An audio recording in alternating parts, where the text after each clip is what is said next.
Authorities, speakers, attendees, good morning everyone. Welcome and thank you for allowing me to join you in this virtual format. Apologies for not being here today. You gather at a defining moment for the European governance, a moment in which the question of who decides and at what level has never been more consequential.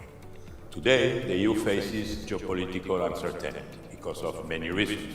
The state of the world, the need to navigate the green and digital transitions, demographic pressures, a cost of living crisis, and all the elements linked to the necessary strategic autonomy. Regions are main actors in these transformations. More than 30 years after the creation of the Committee of Regions, and 40 years after we joined the European Union, it's now time to take stock of progress and reflect on how the regional dimension fits in a rapidly changing EU. The role of regions in these new times can certainly be more important than in the past. Regions understand the texture of local realities. Who is left behind in the green transition? Where housing stresses is most acute? How labor markets are changing with technological advancement? In decentralized or regionalized countries, these are all policies that succeed or fail depending on political capacity at regional level. This is especially true in decentralized states like Spain. Catalonia, with 8.2 million people, 20% of the Spanish GDP, and strong competencies in education, health, social services and economic development, has a big role in ensuring that EU priorities become a reality for the Catalan people, for the Catalan society. And yet, we see a worrying trend, a drift towards centralization that risks disconnecting Europe from its citizens. The next multi-annual financial framework will be a critical test. Catalonia has been clear. Simplification is welcome, but it cannot become a cover for decentralization. Competitiveness, the twin transitions, and economic resilience cannot consolidate if territorial inequality grows.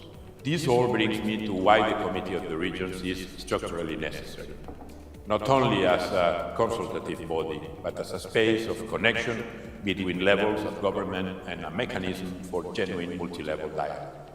This seminar is itself part of that reflection, understanding what has worked over 30 years and asking how multi-level governance actually works in practice. Looking ahead, the question of the EU enlargement adds urgency to the active role of regions. New members will bring more diversity and new territorial realities that must be well reflected in EU policy making. The Committee of Regions must be a part of the pre-accession architecture, helping build regional and local governance capacity from the start. I was just in the Ukraine Recovery Conference last week, where I discussed with my colleagues in the European Alliance of Regions and Cities for the Reconstruction of Ukraine how to join forces to support our neighbors in their path to reconstruction. Ukraine is a good example of how regions can contribute to ensure this necessary resilience in front of crises of all kinds. Strong regions protect their citizens better. The question before us is not only how regions fit better into the EU's institutional system. It is how we better showcase our potential to contribute to Europe's major challenges. Conseller online. Welcome to the Institute for Self-Government Studies, to those joining us here at the Palau Centelles and to those following us online. I'd like to begin by thanking all of you for being part of this event, which we have organized in collaboration with the Center for Contemporary Studies. This conference offers us a valuable opportunity to look beyond the field in which we usually operate. Self-government, as we understand it, cannot be conceived without taking into account Catalonia's presence within the European Union. This reality is not in itself a matter of concern. Catalonia has a strong European vocation, and its citizens are generally satisfied to be part of the Union. At the same time, however, public interest in the European Union affairs remain relatively limited. Undoubtedly, as is often the case with complex institutional structures, understanding how the EU functions requires an effort that not everyone is willing or able to make. Moreover, within the current institutional architecture of the European Union, sub-state entities have little visibility. This is why the European Committee of the Regions, which will be the focus of our discussion today, is of such significance. I am sure that all of you are familiar with the Latin maxim, quod omnes tangit ab omnibus approbari debet. What affects all should be approved by all. As you know, it originated in Roman private law, where it referred to the joint responsibility of guardians acting on behalf of a minor. Through the public law of the Church, it evolved into a principle that helped inspire the development of the parliamentary system in late 13th century England.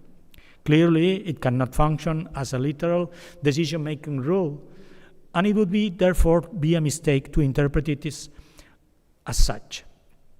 Nevertheless, it serves as a powerful reminder of the importance of ensuring that the voices of all actors within a complex political system are taken into consideration.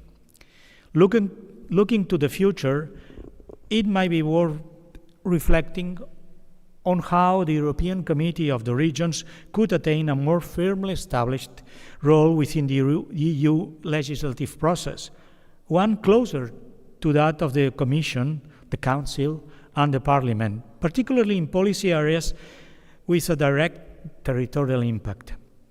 Along similar lines, it is also worth asking whether the voice of the region should receive clearer recognition within the Council, so that sub-state governments are not merely consulted, but can participate more fully in shaping the rules that they will ultimately be responsible for implementing.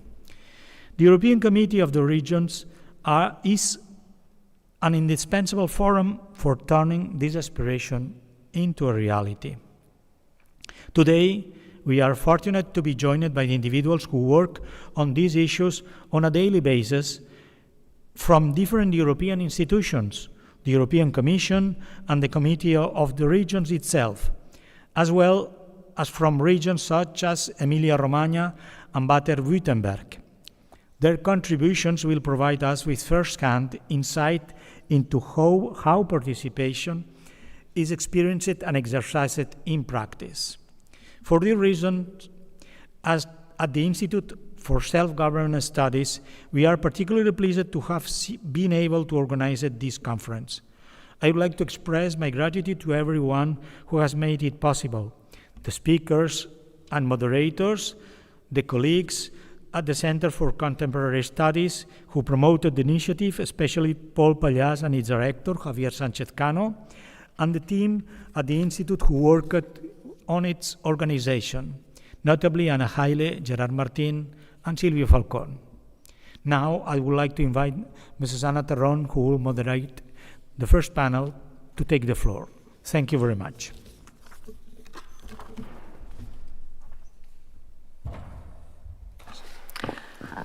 Good morning all. Thank you very much.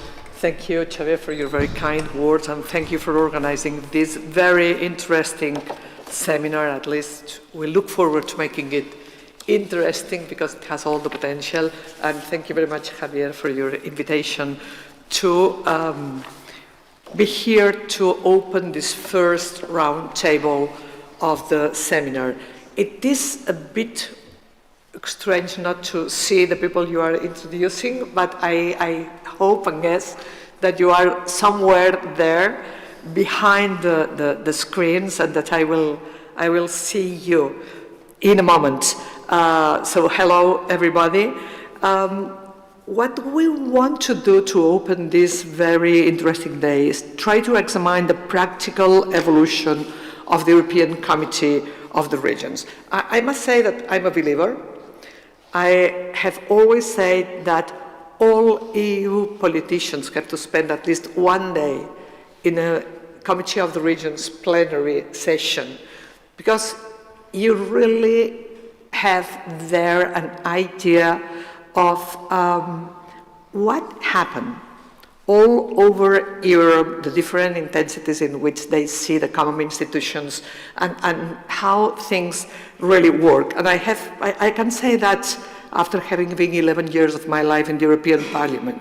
It's a totally different experience, and I really would say that every European politician, I mean also local politicians, would have to spend one day in such an institution. It's really a very, very good and interesting experience. So my first purpose is try to convey to the people who's listening and attending this seminar this idea of the value, of the intrinsic value of the Committee of the Regions. What we are going to do is to divide this session in 3 blocks.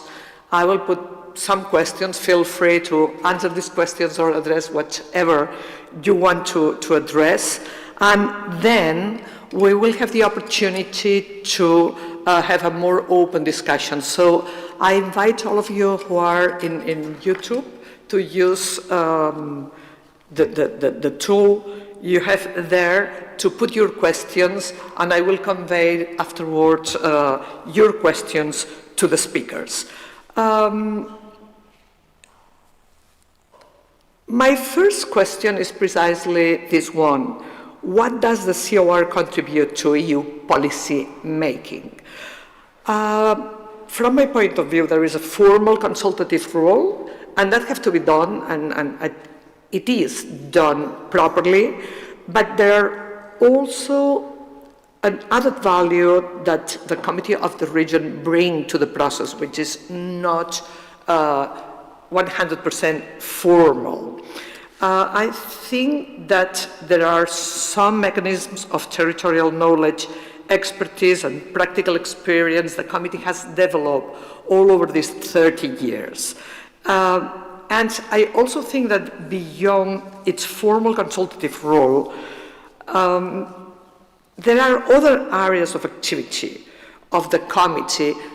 From Barcelona, if you allow me the parenthesis, I would mention, for instance, the external relations, Ireland, the Association of Euro-Mediterranean Regions, is not such a formal thing foreseen when the Committee of the Regions was created, but it has an enormous added value, and it fosters territorial cooperation with our neighbors. For me, this is one of the experience of things that happens beyond the consultative role. And I would like very much to know what other areas have been developed and what's your idea about that. There are, well, we have 10 minutes to look at these questions and to discuss about it, and maybe also to try to mention some concrete examples of particularly significant contributions of the committee. I don't see you, but the floor is yours, and I hope you will appear somewhere, somehow. Thank you very much. The floor goes now to Gianluca Spinaci. Buongiorno Gianluca, piacere di ritrovarti. Ciao. Good morning, dear colleagues, Javier, and all the colleagues in Barcelona, and also the fellow colleagues and speakers online, and those who follow us. I wish to warmly thank the Generalitat of Catalonia for this invitation. There is a big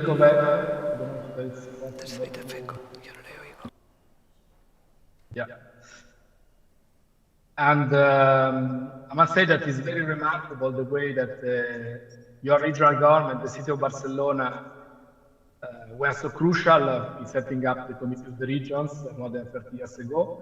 And you still today take good care of us. That's also something we really, let's say, appreciate.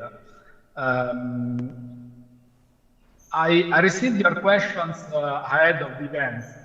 So I tested them against artificial intelligence, and I must say that the answer I received were very convincing, and that's why I will not use them. But I will start with the story, my personal story. The first time I had to deal with the Committee of the Regions, and I hope it will explain how this committee has an impact at local level. The story is of 1999, so just 5 years after the committee started to function. At that time, I was a young official working for a regional government in Italy, the Marche region, a region with legislative power, but very small, rural territory, only 1.5 million inhabitants on the Adriatic shores. At the time, if you wanted to reach Brussels, you had to fly through Rome. There was no Ryanair. I still have problem with echo. Is it possible to solve it? Because I guess also it's disturbing the others. Gianluca, if I may, we listen to you, but there is a lot of echo, and it's a bit hard to understand your words. But we are listening to you. It's just an issue of echo. Okay, I try to change my headphones.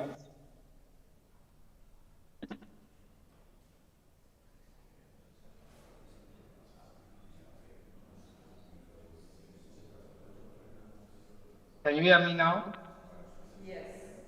I think it's better now.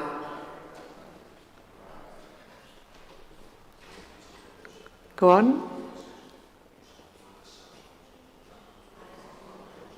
We listen to you. I think it's better now.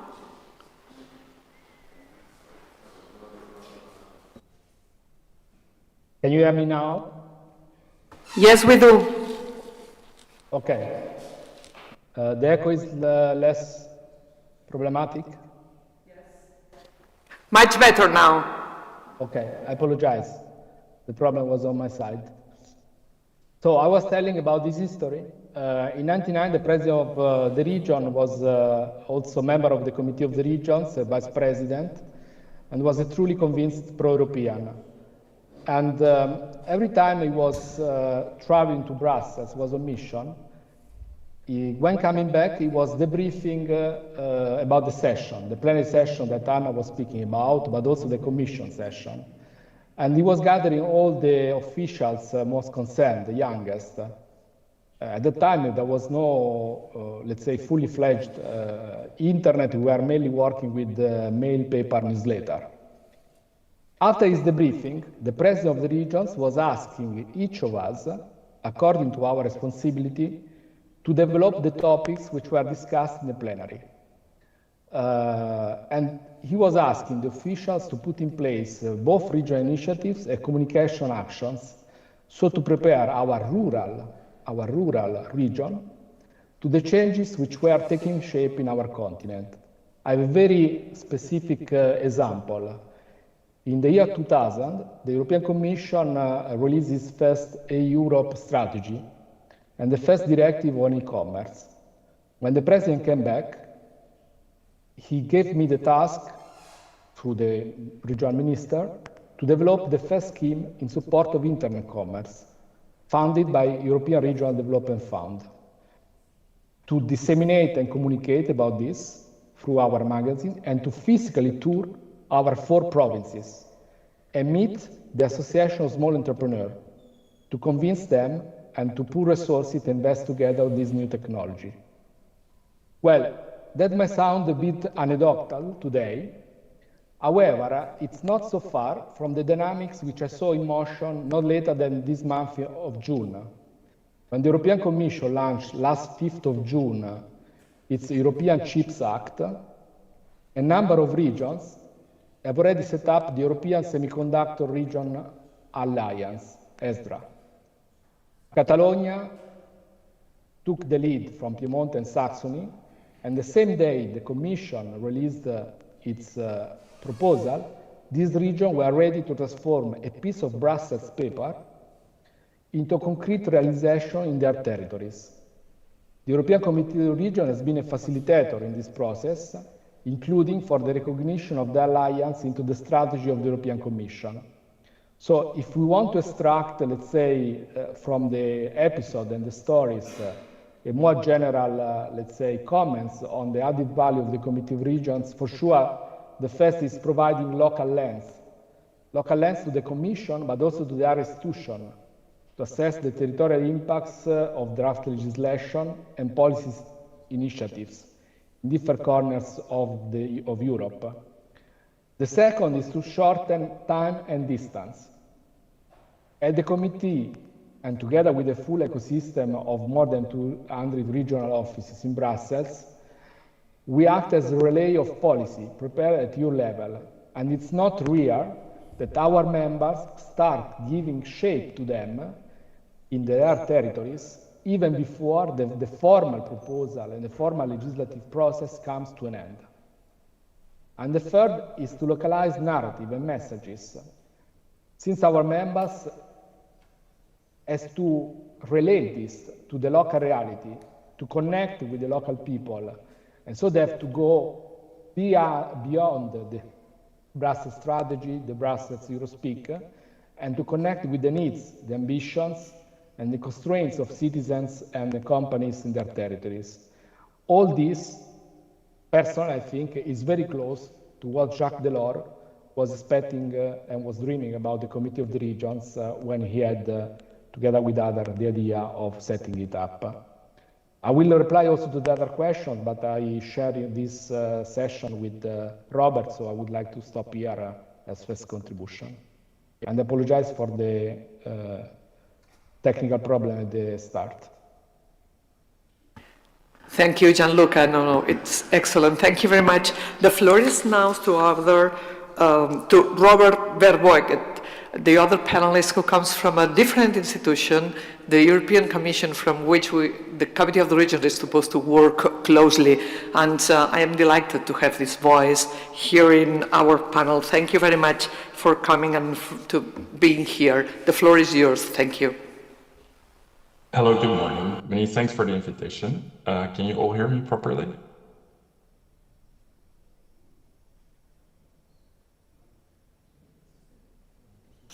Yeah, we listen to you, but as you could see, we didn't understand the question. Go on. I said, can you all hear me? Yeah. We can hear. Go ahead, and if it's difficult, I will raise my hand. Thank you. Thank you very much. Thank you also very much for the invitation. I'm Robert Verboeket, originally from the Netherlands, now working for the European Commission in Brussels in my current capacity for now 2.5 years on relations with the consultative committees. So that means the Committee of the Regions and also the Economic and Social Committee. They are both advisory bodies. They have a similar function, that is giving advice through opinions to the European Commission, but they represent different constituencies. For the Committee of the Regions, that is evidently the regions. And I was asked to share some of my personal experiences, and I heard the recommendation to all politicians to go to the Committee of Regions at least for one day in your life, to go to a plenary and listen in. I'm not a politician, but I have spent many days in plenaries listening in and reporting for my colleagues in the Commission. Turning to the question, what the Committee of Regions contributes to EU policy making. I mean, the EU institutions, for which I work, are centered in Brussels, they're in Luxembourg and Strasbourg. But of course, citizens, they live in our regions, in our cities, in towns, and in our villages. And the local level is also where people feel the impact, be that, as was already mentioned, on the green transition, in housing, or in the economy, on the job market. And if you have not heard it in the Committee of Regions, you will hear it from me now, but I mean, it's a bit the slogan of the Committee of Regions also, that 70% of EU legislation is implemented on the ground.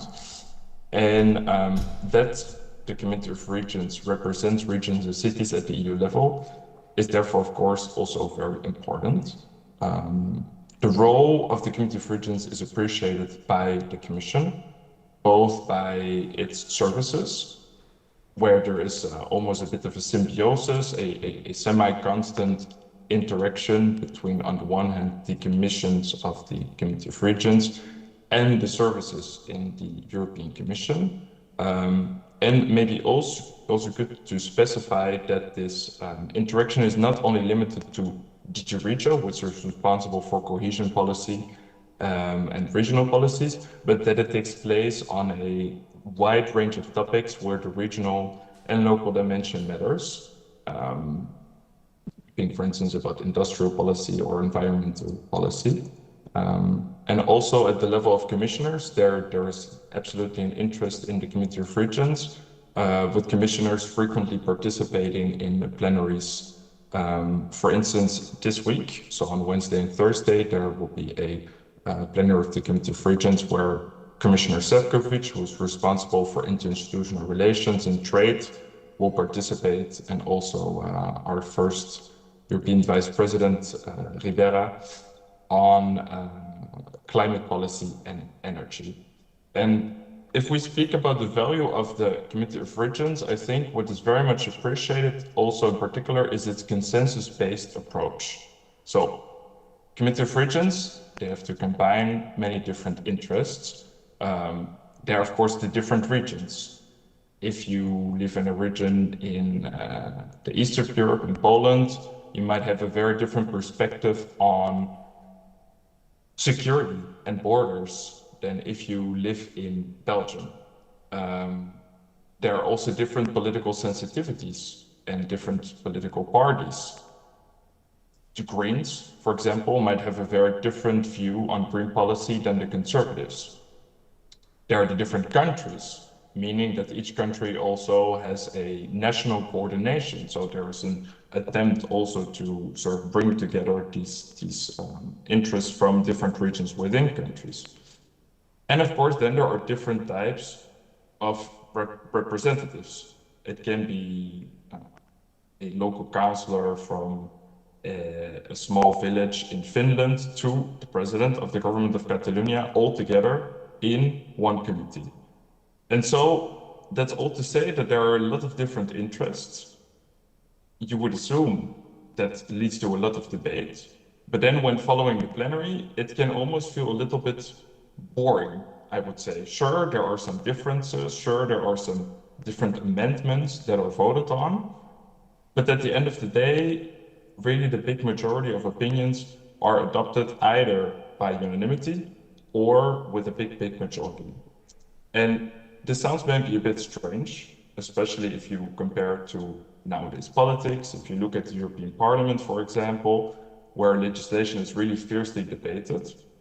But what can explain this is really this consensus-based approach, this drive to have one voice and give one view to the other institutions, for example, the European Commission. And the main advantage of this is that it is very clear what local and regional authorities want. There's one message, and often the message is more for the regions, a bigger role in the European architecture of legislation. But one side note I would like to make is that in this process of finding consensus, of course, arguments may be watered down because you want to come to one general approach. And my experience from reading opinions that the Committee of Regions has produced, and also with my colleagues in the Commission, is that the Committee of Regions often pleads for more funds for regions. And of course, the Commission is also constrained a little bit by the reality of a stringent budget. I think in terms of my first intervention, this will be my contribution. Thank you very much, Robert.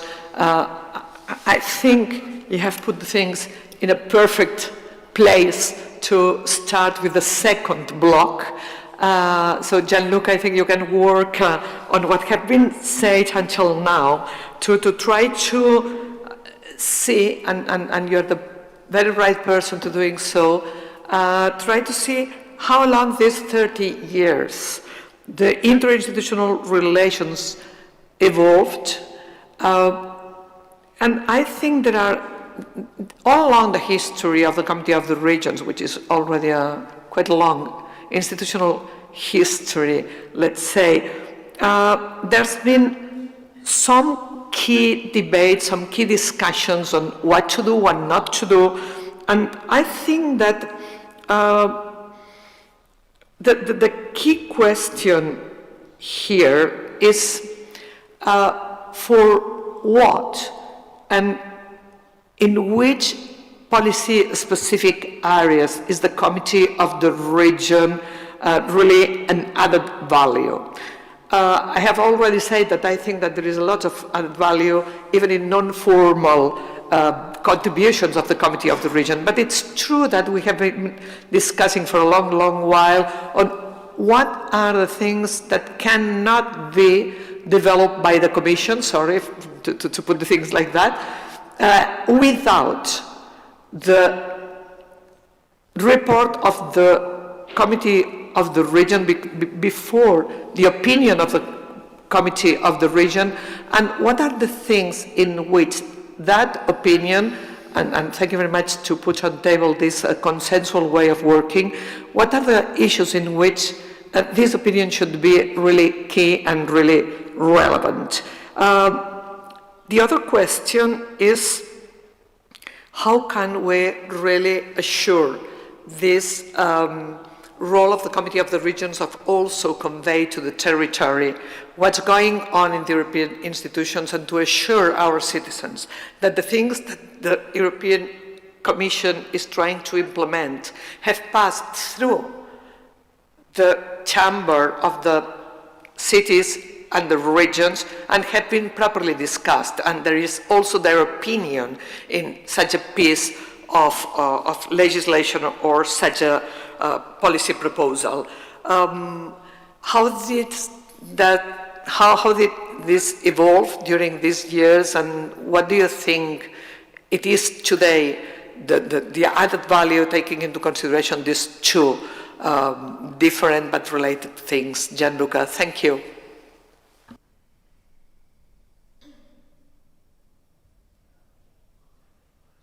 Thank you, Anna, and also thank you, Robert, for the very useful, let's say, overview from the Commission side. I would say that as for the area, clearly the main basis was the evolution of the competence of the committee in the treaty. We started with very limited competencies when the Committee of the Regions was born.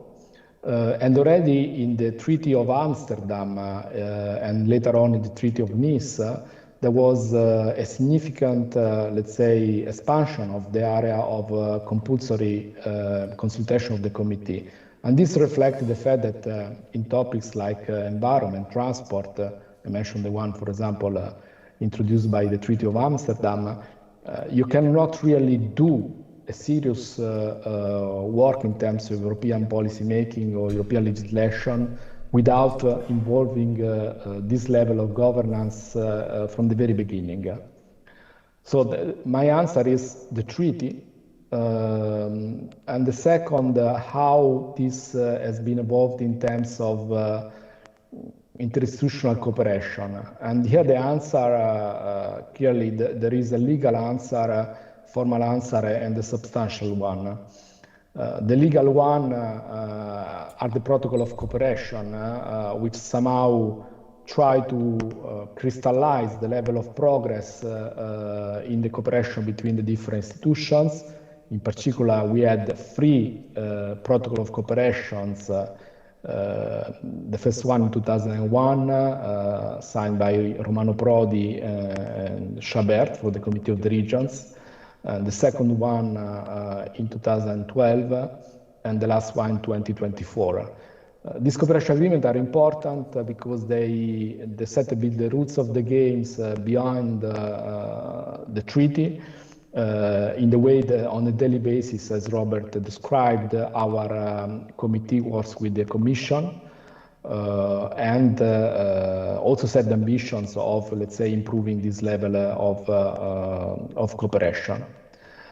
There is there is another dimension which is less legal and it's more political. Clearly, each and any president of the Commission and college of commissioners have different, let's say, approach to this cooperation. For sure, we have seen in the past president of commission who were very, very, let's say, eager to come to the plenary of the Committee of the Regions to engage with our presidency, to launch projects with us. There were also different period, different geopolitical situation. Nowadays, maybe we can see more a delegation of this to the vice presidents, to the commissioner themselves. However, I think there are some elements which are very essential in the success of this cooperation. And one of them is early involvement. In our cooperation agreement, for example, we have the possibility for the Commission to ask outlook opinions. And outlook opinions are a way for the Commission to explore future priorities, future area of intervention, and ask the cities, the region cities to, let's say, prepare a bit the field of its proposals, being legislative and non-legislative. In the past, this have been used with a lot of political sense. I remember campaigning in 2010 our president, Mercedes Bresso, to a meeting, the first meeting with the, at the time, the first ever Commissioner for Climate, Connie Hedegaard. And Connie, the first thing she asked us was an outlook opinion, which was not for the next year, was for the next 20 years, and maybe 30. Yeah, she asked the Committee of the Region to prepare an outlook opinion on how to mainstream climate in the European Union budget and the structural funds. It was not clearly related to the work program of that year of the Commission. It was more, as I said, let's say, a forward-looking approach. Well, this is something that I think is very beneficial to both, to the Commission and to us. I must say that nowadays the approach of the Commission is a bit different.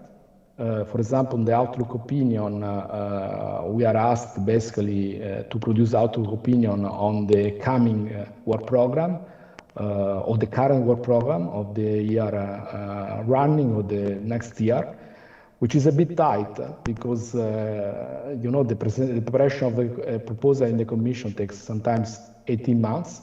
And if you ask the Committee of the Region to produce an outlook opinion 6 months or 12 months ahead, it won't really produce a real impact, let's say, in the work of the services.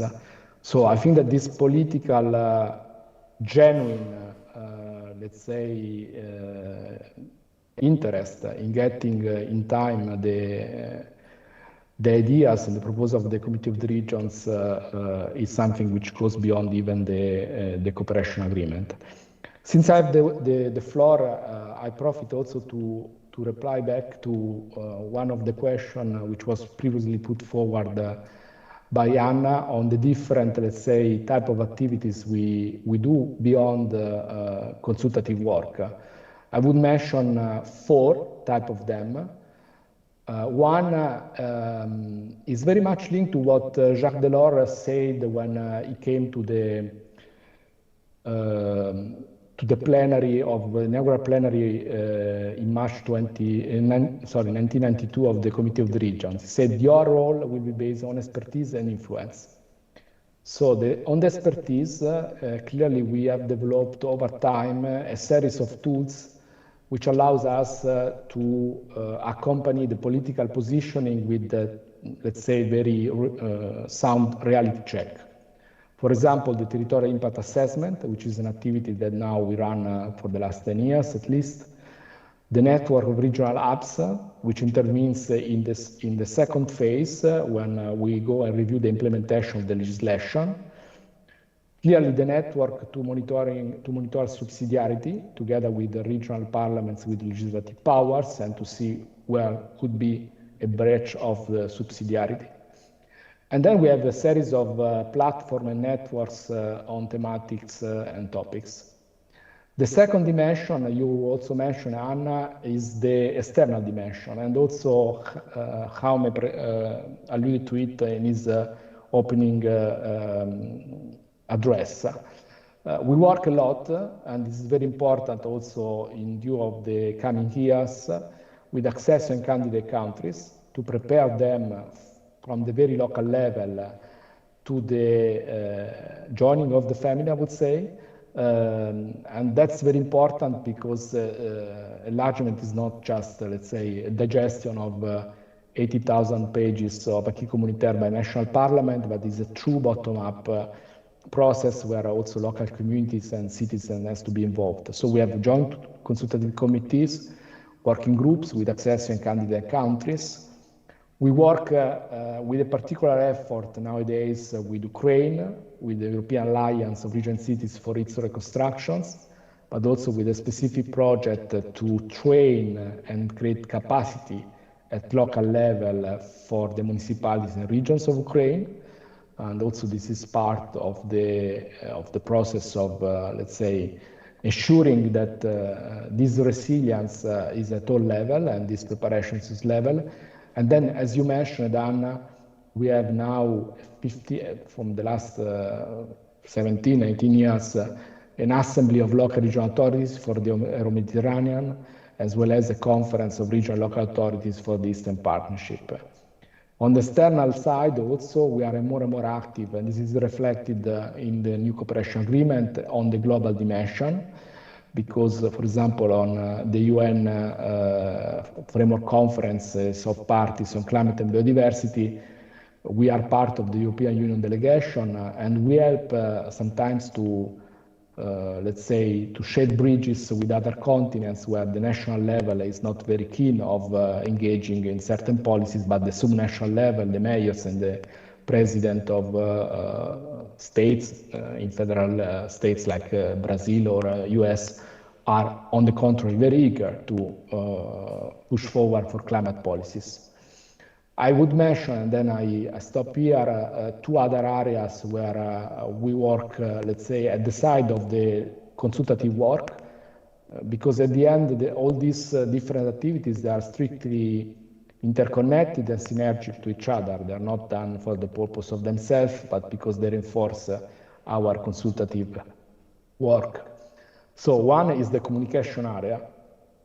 Especially in the last 5-10 years, we have moved from an event-based institution, which was and is still praised for the quality and the reach out of some major events like the European Week of Region Cities, the Old Open Days, or the Summit of Region Cities, where we try to reach out beyond our membership, to an organization that communicate or reach out systematically with networks of, for example, local politicians which are on top of our members. We have developed together with the European Commission a very interesting network of local and regional councillors, over 3,000 local politicians. This was also, let's say, praised and highlighted in the programmatic speech of Ursula von der Leyen in 2024, when it started the current mandate. And this helped us to increase the reach out beyond our members. We have also a program for young elected politicians, those that engage in local politics under the age of 35. And we know how challenging and difficult it is today, also with all the, let's say, problem in communications and truth in communications. And we try to help them in terms of sharing their experience and building up resilience on this and encouraging them to get more and more engaged on European topics. Finally, and this is really my last point, I apologize if I was a bit long, I would like to praise the activity of our members and regions. You will hear from our, let's say, colleagues, from Florian, from Nicola, from Augusti, how they work, let's say, at the side of the Committee of the Region, but together with the Committee of the Regions in shaping geographical thematic alliance. And this is very important. We don't want to control all this. It's the initiative of the regions themselves, but for sure we are there to support, to host, to advocate for these alliances and cooperation network. Make some example, the Automotive Regional Alliance, which is a very strong, let's say, alliance of regions that try to facilitate the transition in the automotive sectors and involves a lot of contact with the business, but also with the representative of the workers, because this transition has to be managed. I mentioned already the European Semiconductor Regional Alliance, currently led by Catalonia. I could mention an alliance which was set up recently by Emilia-Romagna, the Alliance of European Regions, Water Resilience and Preparedness for Climate Change. And if we go back years and years, we could mention Nereus, the network of European regions using space technologies. The birthplace was the Committee of the Regions. But as I say, then they develop and they have their own life and they come back to the birthplace when they wish. And we are always there to support them. This is very important because as Robert said, the regions have different interests, they have different format of cooperation. And so we are there to support, to inform, to advocate. But at the same time, because of subsidiarity, they have also the right to have their own life with their alliance and cooperation. And clearly, the last point is the geographical cooperation. So we have a lot of intergroup macro-regional cooperation from the Danube to where, for example, Baden-Württemberg was the very birth of this. The intergroup on Danube strategy and the Danube strategy itself, to the Baltic Sea, the Adriatic Ionian, the Carpathian, and soon we will have the Atlantic macro-regional strategy. Thank you very much, Gianluca. Thank you to share with us all this complexity. And thank you to link it with the idea of Europe that had Jacques Delors, the Europe which work in networks. And I think it is very interesting to see how this is still productive. We will go afterwards in the end in the end part of this debate to the future. But thank you to share with us all of this. I take a couple of words. One is exploratory work. I think that you have mentioned something that it's extremely interesting. And the last one, because it represents all this work done to create consensus over the institutions, which are the intergroups, and the way the Committee of the Region is also attracting different stakeholders to the whole exercise. Robert, the floor is yours. Thank you. Well, thank you. I think honestly that Gianluca did a very, very good job summarizing already some of our the ways in which we cooperate and the mechanisms that are already in place. As Gianluca mentioned, the previous protocol that we had was signed in 2012, and after negotiations, a new one was signed in 2024.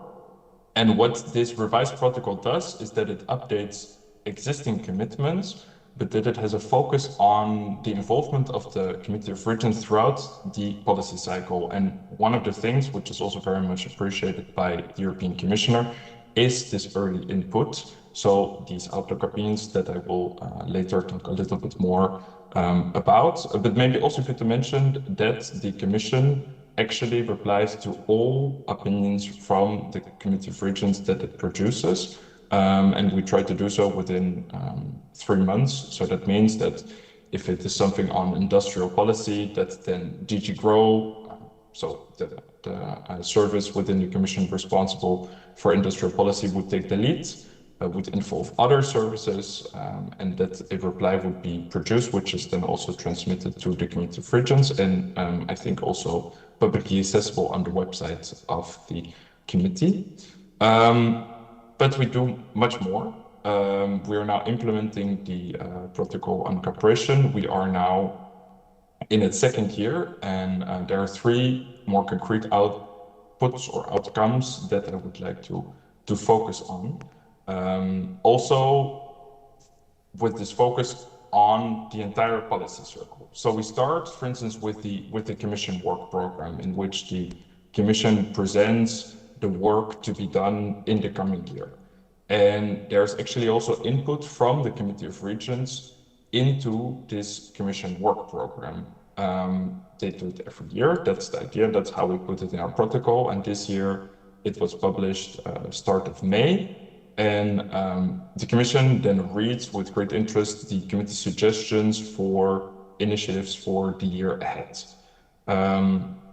So a second area where we focus also on early input are the outlook opinions. And it was already mentioned, they are issued before the adoption of Commission proposals. And what makes it so interesting is that normally there's a sequence where first the Commission proposal, and then comes the input. But by the time the Committee of Regions then has published its opinion, then it is already with the co-legislators. So that means that there can only be a chance to influence or impact or involve regions and cities through the European Parliament or the Council. To make sure that there is early input, we have this mechanism of outlook opinions. And last year, the Commission requested outlook opinions on the public procurement, on the EU Oceans Pact, and on the EU anti-poverty strategy, which all proved really particularly valuable. And this year, we have already concluded that we will ask one on the skills guarantee. A third area where we have been cooperating closely over the last years are joint action plans, because DGs in areas with a strong territorial dimension, where the committee can provide an added value, that's also relevant. In 2024, we started with a joint action plan on the local councillors network that was previously mentioned by Gianluca. It is a network with DG.com, so DG Communication, which now has over 3,000 members, so local and regional representatives all over Europe. And since then, we have also concluded joint action plans with DG Klima, DG RTD, responsible for research, and soon one with DG Employment. And maybe also good to mention that coming back to this involvement throughout the policy cycle is that different types of opinions can serve different institutions at different stages. So from the Commission's point of view, what is particularly useful are these outlook opinions with the early input. For opinions for the European Parliament, what is useful is that they are adopted before there is the vote in the Parliament. In the Parliament or in the committee. And then there are also opinions requested by the Council presidencies, for instance, because they feed into their priorities. And again, the Commission replies to all these different types of opinions. I said something about protocol on cooperation, then how does this cooperation turn out in practice? Well, we are a small team within the Commission, and we are basically the contact point on the one hand with the Committee of Regions, and on the one hand with the services within the European Commission. And we coordinate relationships with the committees. So that means that we implement the protocol that I just talked about, but that we're also a contact point for the committees, the different services, the cabinets. We attend the plenaries, and we report, and we guide the process of replying to opinions, to name a few elements. And I think that's where I finish my contribution to this question. Thank you, Robert. Thank you very much. I think that we have now a very clear idea about how things really work, and that was very much the purpose of this panel. Now we have the possibility to look forward and to try to use these 30 years of the Committee of the Region to draw a perspective assessment. Things have dramatically changed. I think it is impossible to exaggerate how things have changed in these last 30 years in terms of how policies are being shaped, in terms of politics, in terms of the issues of the today world, let's say, in terms of climate, in terms of digitalization, etc., etc., etc. Before I go ahead, I want to again use the floor to thank the idea to celebrate the 30 years of the Committee of the Region, because for that reason, for the reason that things have really changed so much, I think it is very interesting and we can draw a lot from it. So my questions would be, on the one side, looking back, did the Committee of the Regions meet the expectations, or this is really an impossible exercise because the expectations are always huge and different from the different stakeholders, institutions, and even members of the Committee of the Region. But I would also like to look forward and do not hesitate to think both on what would you expect and what do you think it's going to be possible, and try to imagine what can the Committee of the Region do and how it can contribute to the today. No hi ha ningú ara. Okay, so we have 5 minutes or 2 minutes, I hope.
We are back.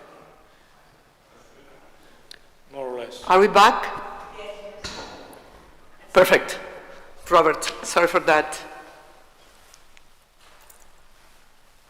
Can you hear me? Perfect. Go on, thank you.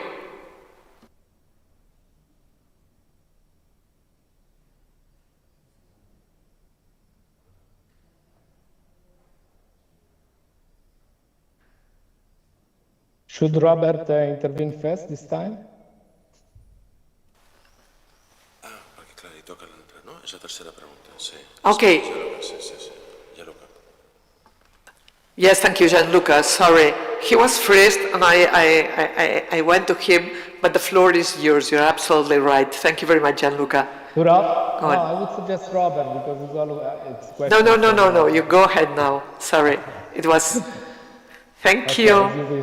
As you wish. Thank you, Anna, and thank you, colleagues, for the patience. So it's a very difficult question, and also I find it sensitive for an official who has worked 21 years now in the Secretary of the Committee of the Regions. I would leave, let's say, the judgment both to the colleague in the Commission and the colleagues working in the regions. I think it's fair because somehow it's the evaluation also of my work together with all those of the colleagues. So I'm a bit reticent to judge something I was so deeply involved in the Secretariat. But in my answer, I will try to give some elements. So the first element is the benchmark we had. And I go back to the regional words. I really like to read these words because they summarize the essence of the Committee of the Regions of Jacques Delors in 1994. When inaugurating our plenary, he stated, because of the extraordinary diversity of its makeup, the Committee of the Regions will be a unique piece on the institutional chessboard. It will be able to exert a very special power, sort of definition, based on expertise and influence. Expertise and influence. So this is the benchmark. And then he went on listing two key responsibilities for the committee. The first, to strengthen the feeling of belonging among local communities. And second, to alert the European institution of the risk of any sort of backsliding. It was very overlooking, I must say. So clearly I can subscribe to those who say that we overall met the ambitions of strengthening the democratic legitimacy of the Union because I think it was sincerely created a new level of communication cooperations with regional authorities and local communities. But I don't want to go further than that in the judgment.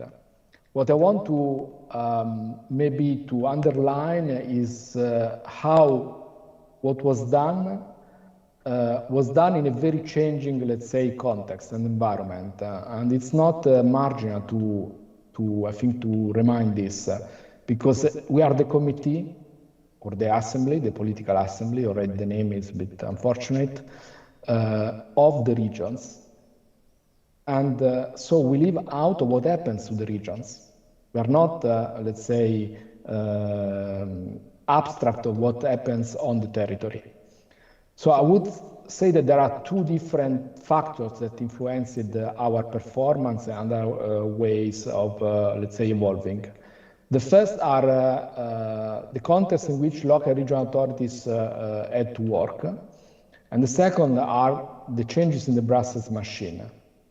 On the first group, I would mention the Big Bang enlargement of 24, because for us it meant basically 1/3 more of new members of the COR, a wide range of new territorial diversity added to the palette, the need to rethink regional cohesion policy at EU level, but for the regions themselves, the local authorities, it meant many other things.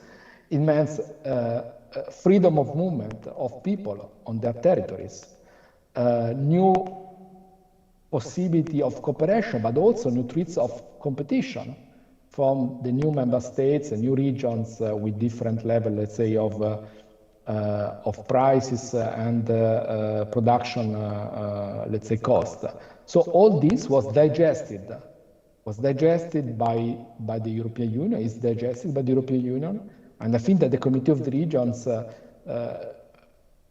contributed with a small brick to the construction because it was important to have an arena where to speak about this, how the Union was evolving and how these, let's say, dynamics were taking shape. The second is the impact of the economic and financial crisis of 2009-2010 and the subsequent crisis of the sovereign debt crisis. It was a very delicate moment for the European constructions.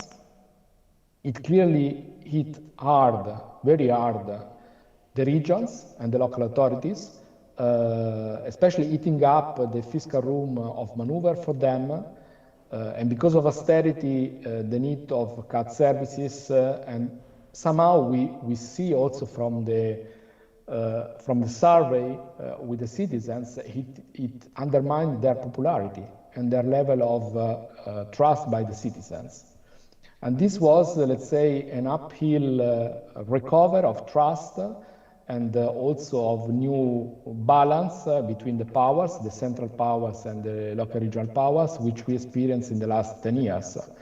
Clear there was, as a result, a bit of centralization, maybe even more than a bit, but this is something that we cannot abstract when we judge the Committee of the Regions. It's also what happens in the member states at the region themselves.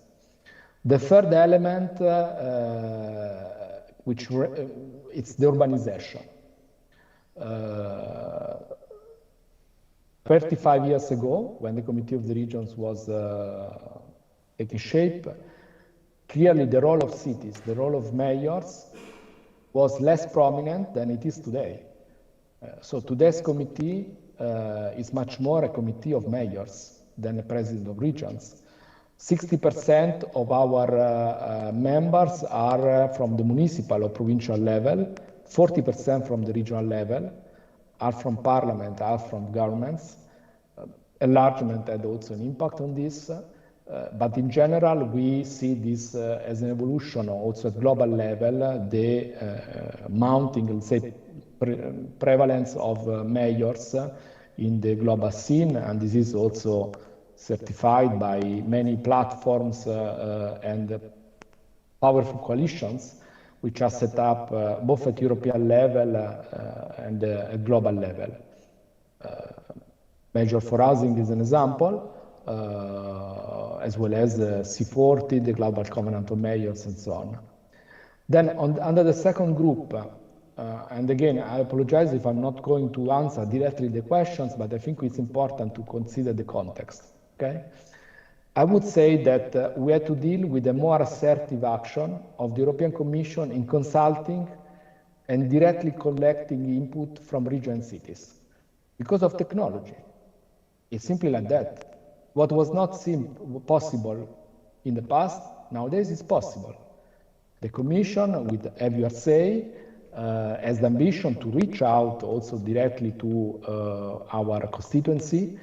It does, I think, in a very, let's say, fair way. It doesn't overdo it, but it's a fact that nowadays the regions and cities are very active also in this consultation. The last one, very relevant on the right to stay.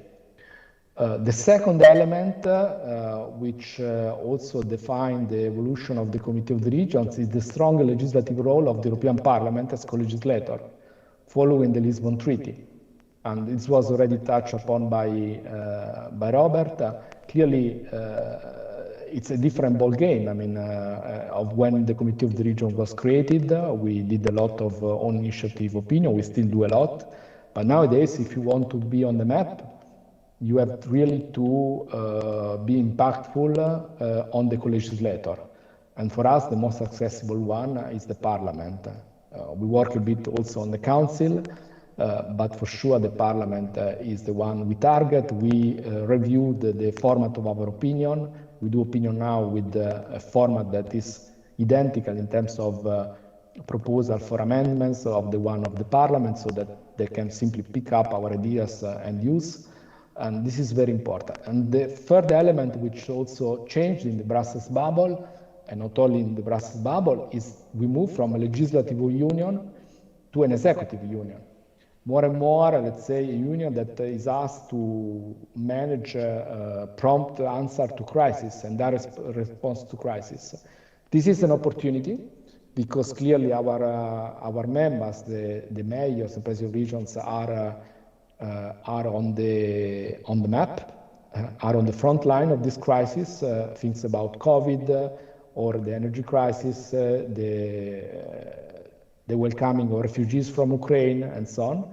But this also involves rethinking the way we work in the committee, which is not only a machine of opinion making with a very fixed calendar, but has to be a bit more dynamic also to have, let's say, a voice, a political voice during this crisis. And I finish with the fact that this crisis also put Europe systematically on the front page of media, of news outlets.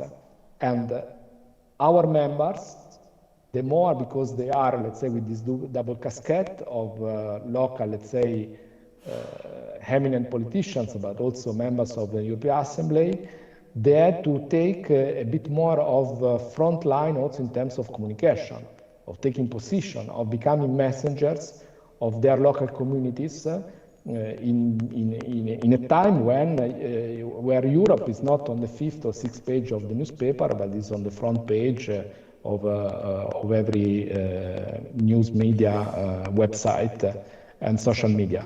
So these are all changes that implies for the Committee of the Regions changes. And since you asked also about the future, for sure, one big element will be how we will manage, together with other institutional enlargement. This is, I think, a test for everybody. The second I would mention is this question of, let's say, adapting expertise. Adapting expertise is both adapting the topics of the expertise. I would never dare to think, when I joined the Committee of the Region, applied for the Committee of the Regions, that I would work on security and defense. Nowadays, and since 1 year and a half, we have a working group on defense, and it's one of the most active. It's one where we really gather more of expertise from our members on how they are developing, let's say, this ecosystem of, on one side, security and resilience for the citizens, on the other side, let's say, ecosystem for industry, for defense and security. So you see that the challenges put the question about the expertise you have to develop, and you have to connect in a very short time. You don't have time, let's say, to lose. You have really, in a few months, to build up a network and a group of members that are eager to work on these topics. And then we have to master new technologies and how they will change our works. Artificial intelligence as, let's say, new way of gathering and processing information from hundreds and thousands of local regional authorities, how this will impact the proceedings of a parliamentary assembly like the one we have and our committees. These are all challenges we have to keep up, also learning from other institutions bigger than us, all from our members, where in their regional parliaments and their constituency, for sure, they are experimenting advanced use of artificial intelligence. But I conclude, at the end of the day, our future will be always, let's say, built on the influence. And I come back to Jacques Delors. So the influence is the political weight of our members. At the moment they are appointed, but also their level of engagement, concreto. We have a number of members that are on paper, and a number of members that are on paper and engaged. And this makes the difference. So we have to be capable of keeping, let's say, this level of engagement and political weight. And for this, the regions that are today connected are to be praised, because they are very powerful regions, and they still invest in the Committee of the Regions after 35 years.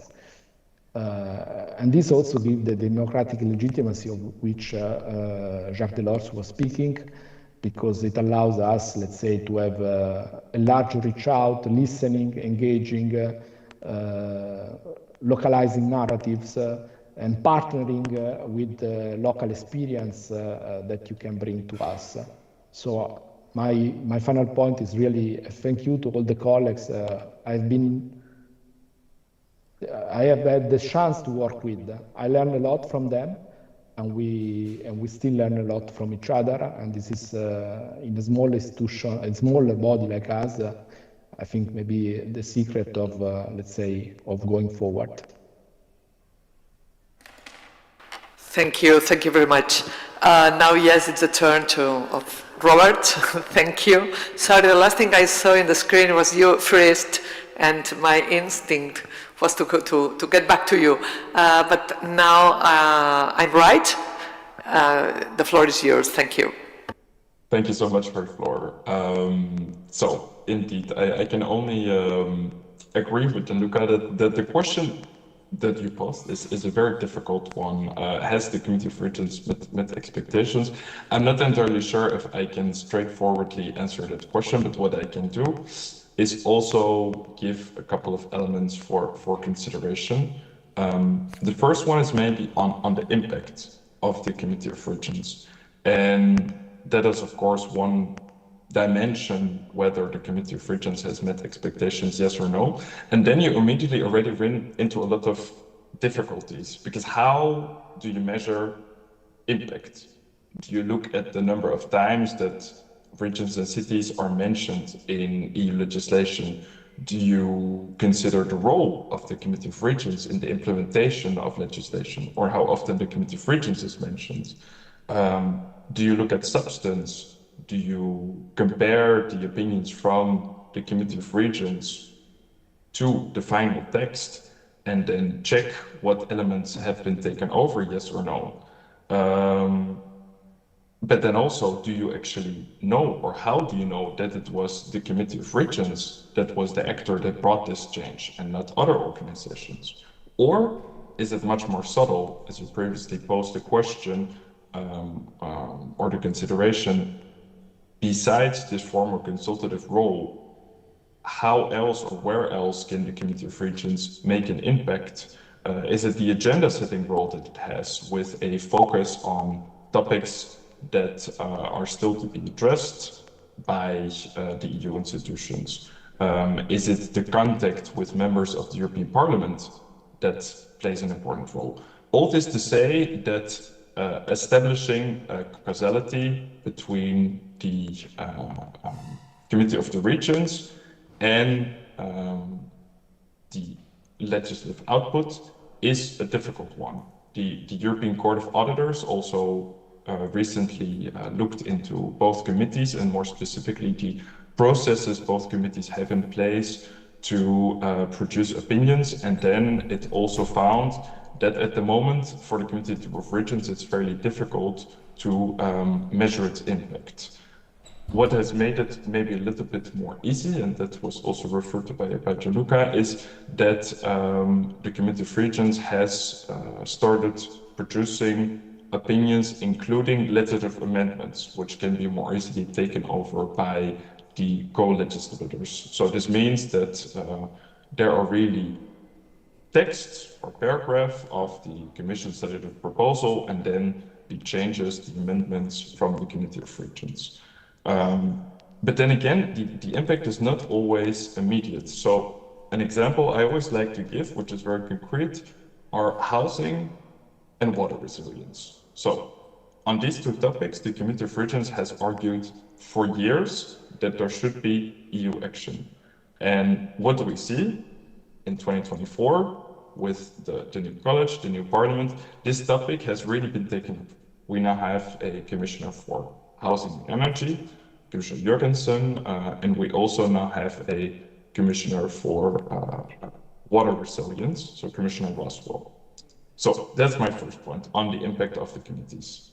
Then on the areas where the Committee of Regions currently plays a role, also another consideration. I mean, the Commission is very much aware the importance that the Committee of Regions attaches to cohesion policy, and in particular also the role of the local and regional authorities in the cohesion policy and the multi-annual financial framework.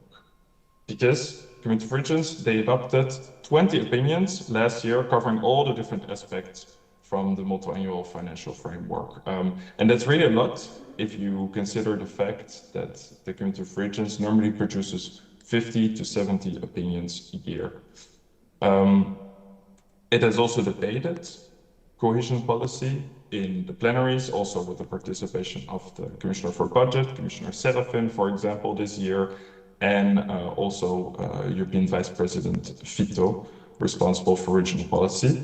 And while, of course, the Commission acknowledges the importance that the Committee of Regions attaches to cohesion policy, and also the importance of the local and regional dimension in the multi-annual financial framework, there are other files which might be equally important and might also deserve the views from regions and cities on them. And of course, the Commission would want to avoid a too strong focus on cohesion policy, which would come at the cost of opinions on these other very relevant topics. Then maybe a third point, looking ahead, simplification and implementation, they are both high on the Commission's agenda, and the Committee of Regions has long pleaded for a successor to the Fit for Future platform. And this basically is, simply put, a high-level expert group that assesses assesses implementation and assists the European Commission in simplifying and future-proofing EU laws. We had a communication for a simpler, clearer, and better enforced EU rulebook, which was adopted 2 months ago. And there we set up a simplification platform to support simplification and burden reduction efforts. And the platform will bring together different stakeholders, including both committees, that is the Committee of the Regions and the Economic and Social Committee. In particular, these platform members, they will be able to suggest and discuss policy areas where there is a perceived need for further simplification. It was already mentioned previously that we are now in times where there are a lot of urgencies. We've been through a lot of crises. We've been through the COVID pandemic. There was or still is, the war in Ukraine. There is now also the energy crisis. And that means that the Commission adopted also legislation proposals through fast-track procedures. And that often leaves the committee less time to produce opinions, especially because the Committee of Regions only has 5 or 6 plenaries, and this of course makes it less flexible. So that's maybe a final note for consideration that, as Gianluca already mentioned, there might be a need for a more flexible approach sometimes. Thank you very much, and that's why. Thank you, and thank you both to be so concrete and to really go in deep. It's now the turn of a more open discussion around what the people who's listening to us somewhere have passed to through the system. Well, we have a very concrete question, and I think we have talk about it, but the way it's put, it's maybe interesting. Someone who says is not an expert reader of the Committee of the Region resolutions find them not very focused. And the question is whether this is the result of the collection of the varied interest of the members and whether this is intended. I think those are two interesting questions because being focused and simple can be something positive or not. I mean, it depends on the degree and on what do you intend to do. And the other part of this question is whether this is a difficulty for impact. I would ask Gianluca to say something about the first part, and Robert, you can maybe, as someone who receives the Committee of the Region resolutions, as the person who made the answer call them, maybe you're in a better position to answer whether this is difficult or not in terms of impact.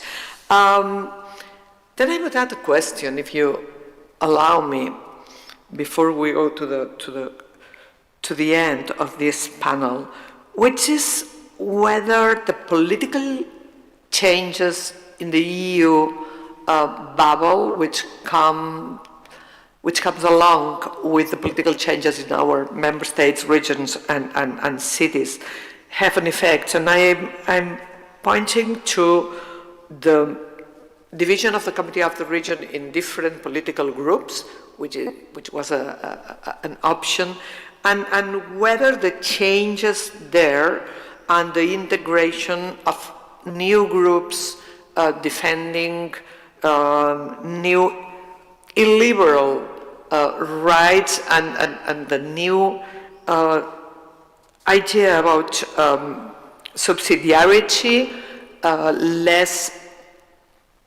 focus on the European Union and more in the territory, and even discussing or confronting the idea of Europe. How do they operate in the Committee of the Region? Has this changed the dynamics of the Assembly? I would say, comparing this with what's happening in the European Parliament and other bodies. Thank you. Gianluca, if you want, the floor is yours, because I think that I put more weight in your side. Thank you, but it's a privilege to have you here, so thank you very much. Thank you. Resolution. We have two different typology of resolution, so we have to distinguish a bit. Because one type is the urgent resolution, where we have to react very quickly, and one is, let's say, when we don't want to make an opinion because we think that also the topics is very, let's say, wide-ranging, and we prepare it well in advance as, let's say, political declaration on a large topic. I think that in the question, there are some elements of criticism that we can, let's say, accept to the extent which these critics are, let's say, also correspond to a level of awareness in the House. So if you look at the latest, let's say, resolution of the Committee of the Regions, they are much shorter, they are much to the point. And we try really, let's say, to come up with few clear requests and suggestions and proposal. Came to my mind two, one on the restore, which was this reattribution of funds in cohesion policy for regions who suffered climate-related disasters. If you read it, I mean, you will find 10 points. They are very concrete, very clear. And it was also adopted as an urgent procedure because it was a fast-track procedure, as Robert remembered, by the Commission, and the Parliament and the Council want to agree as soon as possible. And I think it was useful for the co-legislator also. The second is a case of maybe the most recent resolution we adopted in the plenary, which was on Accelerate EU. So as a response to the energy crisis triggered by the Hormuz crisis. You can say that they are vague, they are not enough, let's say, focused, but at the end it has a very, let's say, important element, which was maybe to an observer, a reader, which is less, let's say, familiar with the European politics, not evident, but it was a clear no to, let's say, excessive flexibility and automatic, let's say, redistribution of cohesion policies for this new crisis. So basically, the concept, don't use cohesion policy as a bancomat for crisis. It was in the resolution. It was agreed by all the 6 political groups, and this was the consensus, which is very important, because it allowed 3 weeks later, to our president to take a very strong position, some may say maybe too strong, but in any case, corresponding to resolution, versus the proposal done by the Commission in the person of the Vice President for Cohesion Policies, for Regional Policies, Fitto, of basically inviting the regions to reallocate as much as they could their funds to face the crisis, which is contrary to the model we believe in of a policy of long-term investment and not, let's say, policies that try to put a patch to a crisis. So the resolution maybe didn't ring particularly a bell, but in reality it was a very important consensus-building exercise, and the president could go very clear and tough afterwards with her reactions, and all the 6 political groups had somehow to follow with some nuance, but at the end the line was taken by the plenary. And this brings also to the second question about the political changes in what you call bubble. In reality, it's not in the bubble, it's in the citizens' minds, because these are the results of votes, maybe of less participated elections at national, at regional, and even local level. That's very unfortunate. We see this trend also in the regional, local level, but we have to accept democracy. So there is a different political balance in the European Parliament. And clearly in the European Council at level of head state and government. Now, is the same political balance reflected in the Committee of the Region? No. The proportion among parties in the Committee of the Regions is far different of the one that we experience in the European Parliament. And even in terms of evolution and trends, we see, yes, evolution and trends of some parties, let's say, in the same direction, but not with the same intensity that we see in the European Parliament. Clearly we hear, and Robert, let's say, attend the plenaries, hear the different tones, accent of each groups, but at the end it's still, as he said, quite consensual, let's say, house. And even those groups that sometimes start from, let's say, a more sceptic position on European solutions, I see that on certain topics they start to move a bit. Also because some of our members, they are confronted with the reality, let's say, on their territories. Think about climate. They are not confronted only with climate mitigation and also with climate adaptation. And they have to take responsibility towards their citizens for positions that eventually, let's say, are not corresponding to their needs.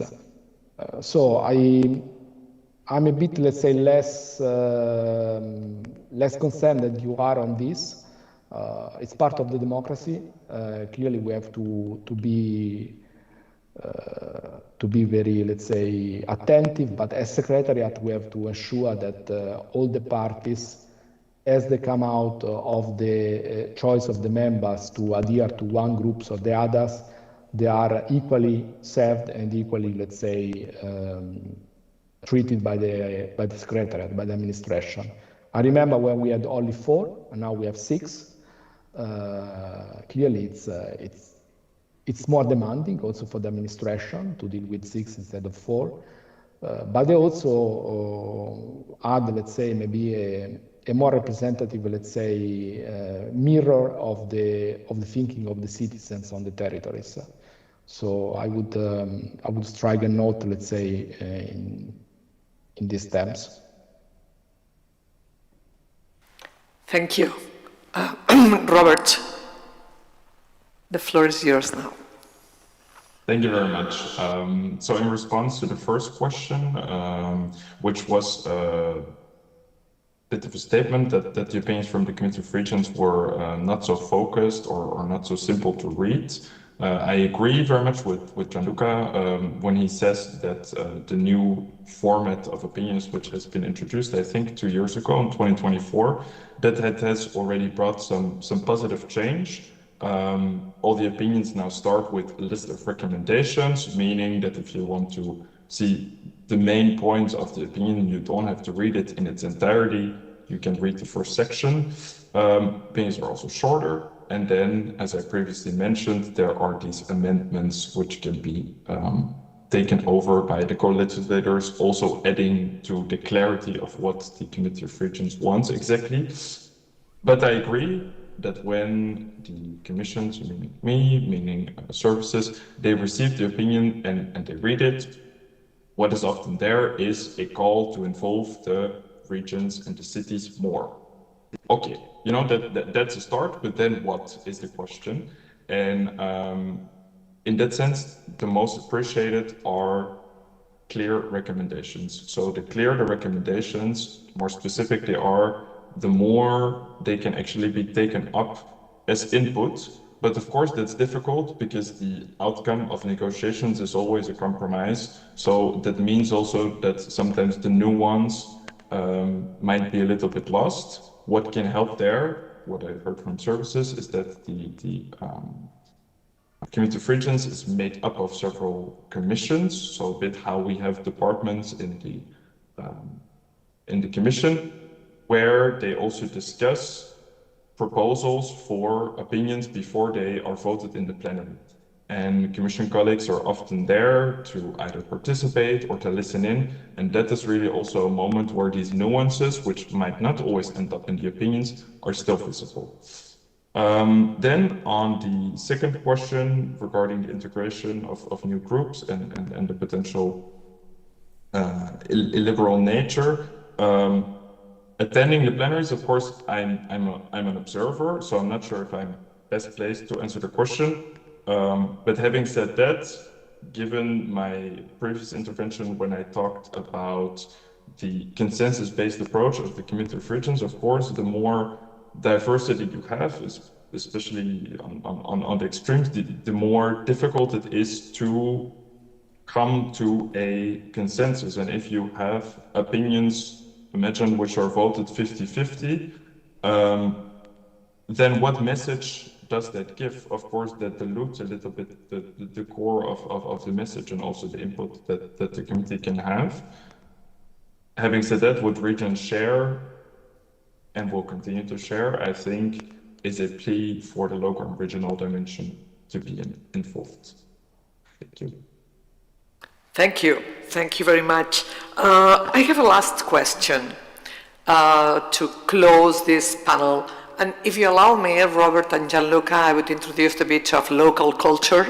And I would say, if you allow me, Robert, that I would give you the floor immediately, and then I'll let Gianluca, who's representing the Committee of the Regions, to have the final word. The question is very simple, and we have been giving a lot of answers to that very question all along the more than 1 hour we have been discussing. But I would ask you now to identify one specific contribution that the Committee of the Regions have made to the functioning of the European Union, taking into consideration that the European Union is both a set of institutions, but it's also a process. And I think that that's important to be kept in mind. That's the question, and with that we will end this panel. Thank you. Robert, the floor now is yours. Thank you. Thank you. Then this time I will immediately step in. Thanks for the question. I would say maybe not the most original because I've already mentioned it, but it is something that if I explain to other people what impact the Committee of Regions has, or if people question that, then I always say water resilience. The Committee of Regions has called for a very long time now for a Blue Deal. So we have the Green Deal, of course, and it's the climate change, but the Committee of Regions would like to have, together with the Economic and Social Committee, something similar for water and water resilience.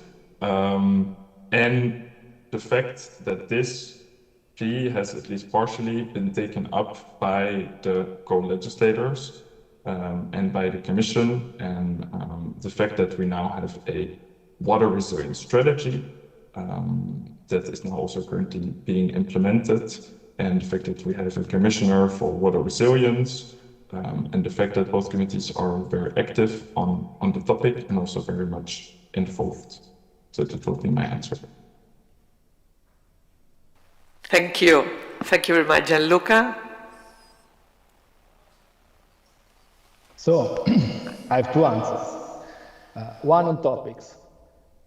On topics, I would say cross-border cooperation.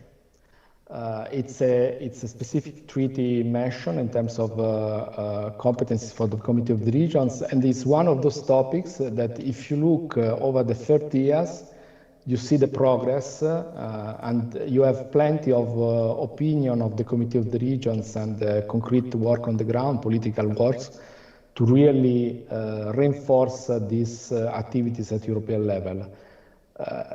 It's not marginal. I mean, there are 1/4 of European citizens live in border regions. 40% of our territories in that area, and we pass from a very small marginal community initiative program to a fully fledged objective with its own regulation in the regional policy, with very visible intervention at the border and changing concrete life of people. I should mention the Cerdagne Hospital between the Generalitat of Catalonia and the French state, which I think is also a very excellent example of multi-level governance, which we achieved through the European Grouping of Territorial Cooperation. Another, let's say, creature of the Committee of the Regions together with the Commission. So this is a policy area where I see really measurable and very clear the contribution of the Committee of the Region, and there are still a lot of goals to achieve to improve this. The second answer is a more, let's say, I would say of principle, and there I reflect upon when I received the question, and at the end I choose this one. I think the Committee of the Region is a very, let's say, interesting adventure, because he has provided voices in Europe to all types of regions and local authorities. I mean, no matter their size. I mean, no matter their economic weight. I mean, no matter if they were politically aligned or politically at the opposition with the national governments. Sometimes we give this for granted, but it's not at all. It's a sign of political maturity of the Union, of our Union democracy, and also of the committee and all the members that belong to it. And if you want, I think that one of the elements that guarantee this is a very practical one. And it's the fact that it's funded by the European Union budget. We often meet, let's say, associations, federation of regions and cities from other continents. None of them has a legal basis in a treaty. None of them is publicly funded by a budget like the one of the European Union. So it's based on fees, on contribution of single members and regions, and clearly those who can have a more say. Here is different. We have a guarantee from the treaty, we have a guarantee from a common budget. We serve all the members the same, on equal footing, on equal ground. Clearly, each of the members can put a bit more because they have their regional office and so on, but the basis is the same. And we have plenty of examples of very important dossier, very important opinion, which are carried over by, let's say, not the most important, entre bracket, regions in Europe, but the most relevant, the one that knows the matter, the one that really is engaged and want to bring forward the topic for the full of the Union. And this giving voice in Europe to all types of regions and local authorities, no matter their size, no matter their economic weight, no matter their political orientation, I think is a big achievement for those who fought about creating the Committee of the Regions 40 years ago. Thank you very much, Gianluca. I would just pick up 2 words, well, let's say 3, of what have been said along this panel. One is from Robert, it's nuances. I think that's very interesting. I mean, the Committee of the Region can bring very concrete statements, very concrete, let's say, demands, but there is something that can only come from such an assembly, and I link that with what Gianluca said, which are the many, many, many nuances you have to take into consideration when you think, and that's the third word, about the territory and how this Europe, because there's no Europe out of the territories, have to interact with the whole very complex and interesting system that the European Union is. The second, or the third, is democracy. Gianluca, I really think that the way things are being shaped are key. They're being shaped in the Committee of the Regions are key to keep this idea of democracy as something that have to intervene all the decisions taken in this very complex, and complex doesn't mean something negative. On the contrary, how democracy should be intervened in all these different levels of governance. Subsidiarity and multi-level governance is key, and it's key for democracy. And thank you to recall this hospital in La Cerdanya, which is also a very concrete result and a very good example of how this complexity can land in something very, very, very concrete and positive for the citizens. Democracy is very positive for the citizens. And I will end this panel with some announcements. One is that we have now a very civilized 20 minutes for a coffee break, and I invite you to be back here at 11:15, and with a very small dream. What would be my dream for the future? My dream for the future, it's maybe over my lifetime, and it would be that someone in 30 years would be celebrating the 60 years of the Committee of the Region and looking forward to seeing what it will be the contribution for that future we cannot imagine nowadays. Thank you very much. Thank you, Gianluca. Thank you, Robert. It's been my pleasure. And thank you for all your contributions. Thank you.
Hello, good morning. We go now on with this session. We're going to start now the roundtable opportunities and limits of regional participation. My name, for those who don't know me, is Deborah Miralles. I am Senior Policy Officer at the Directorate General for EU Affairs in the Catalan government, and I will be moderating this panel. Over the next half an hour, we will try to explore why and how regional governments engage within the Committee of the Regions in practice. Maybe we will move from more a theoretical session to a more practical one. And then we will try to find out what opportunities it offers for regions to influencing EU policy making, and also where the limitations lie. Before we begin, let me briefly explain how this session will work. We will have 3 blocks and final conclusions. For each of these blocks, I will give to each speaker 7 minutes to answer some questions, and we will have then a final conclusive round of about 2 minutes per person to finish with final remarks or whatever is left behind. I also encourage participation from the audience into the chat of YouTube. If you are following us on YouTube, you can submit your questions through the chat. We will collect them, and we will have the possibility to answer these questions in the end of the session. Now it is my pleasure to introduce our speakers, all of them very experienced in the daily work of the Committee of the Regions, which will help us to give this more practical view of the work of the committee.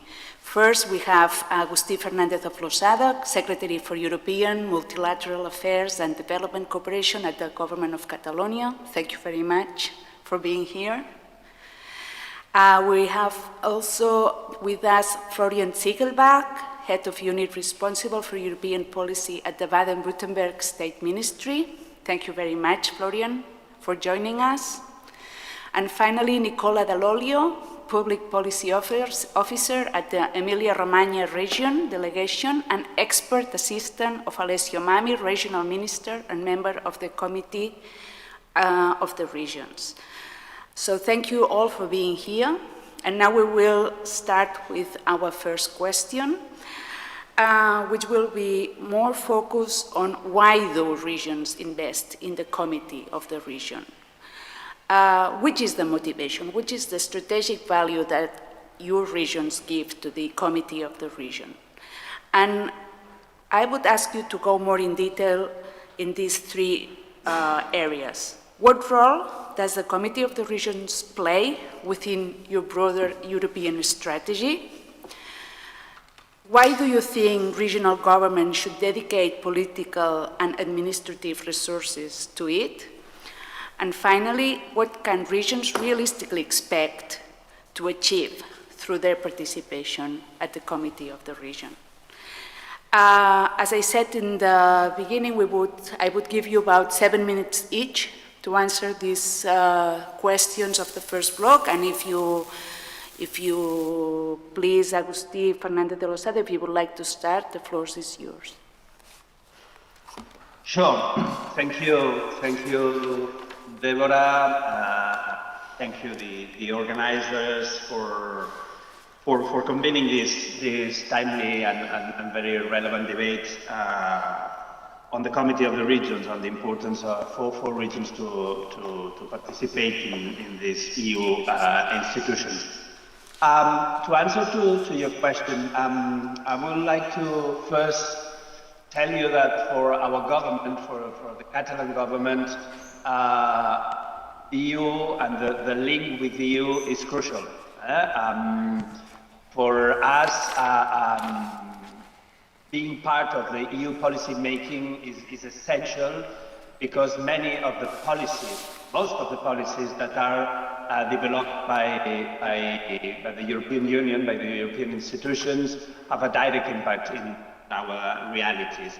We, as a government, we are fully committed with the European construction process.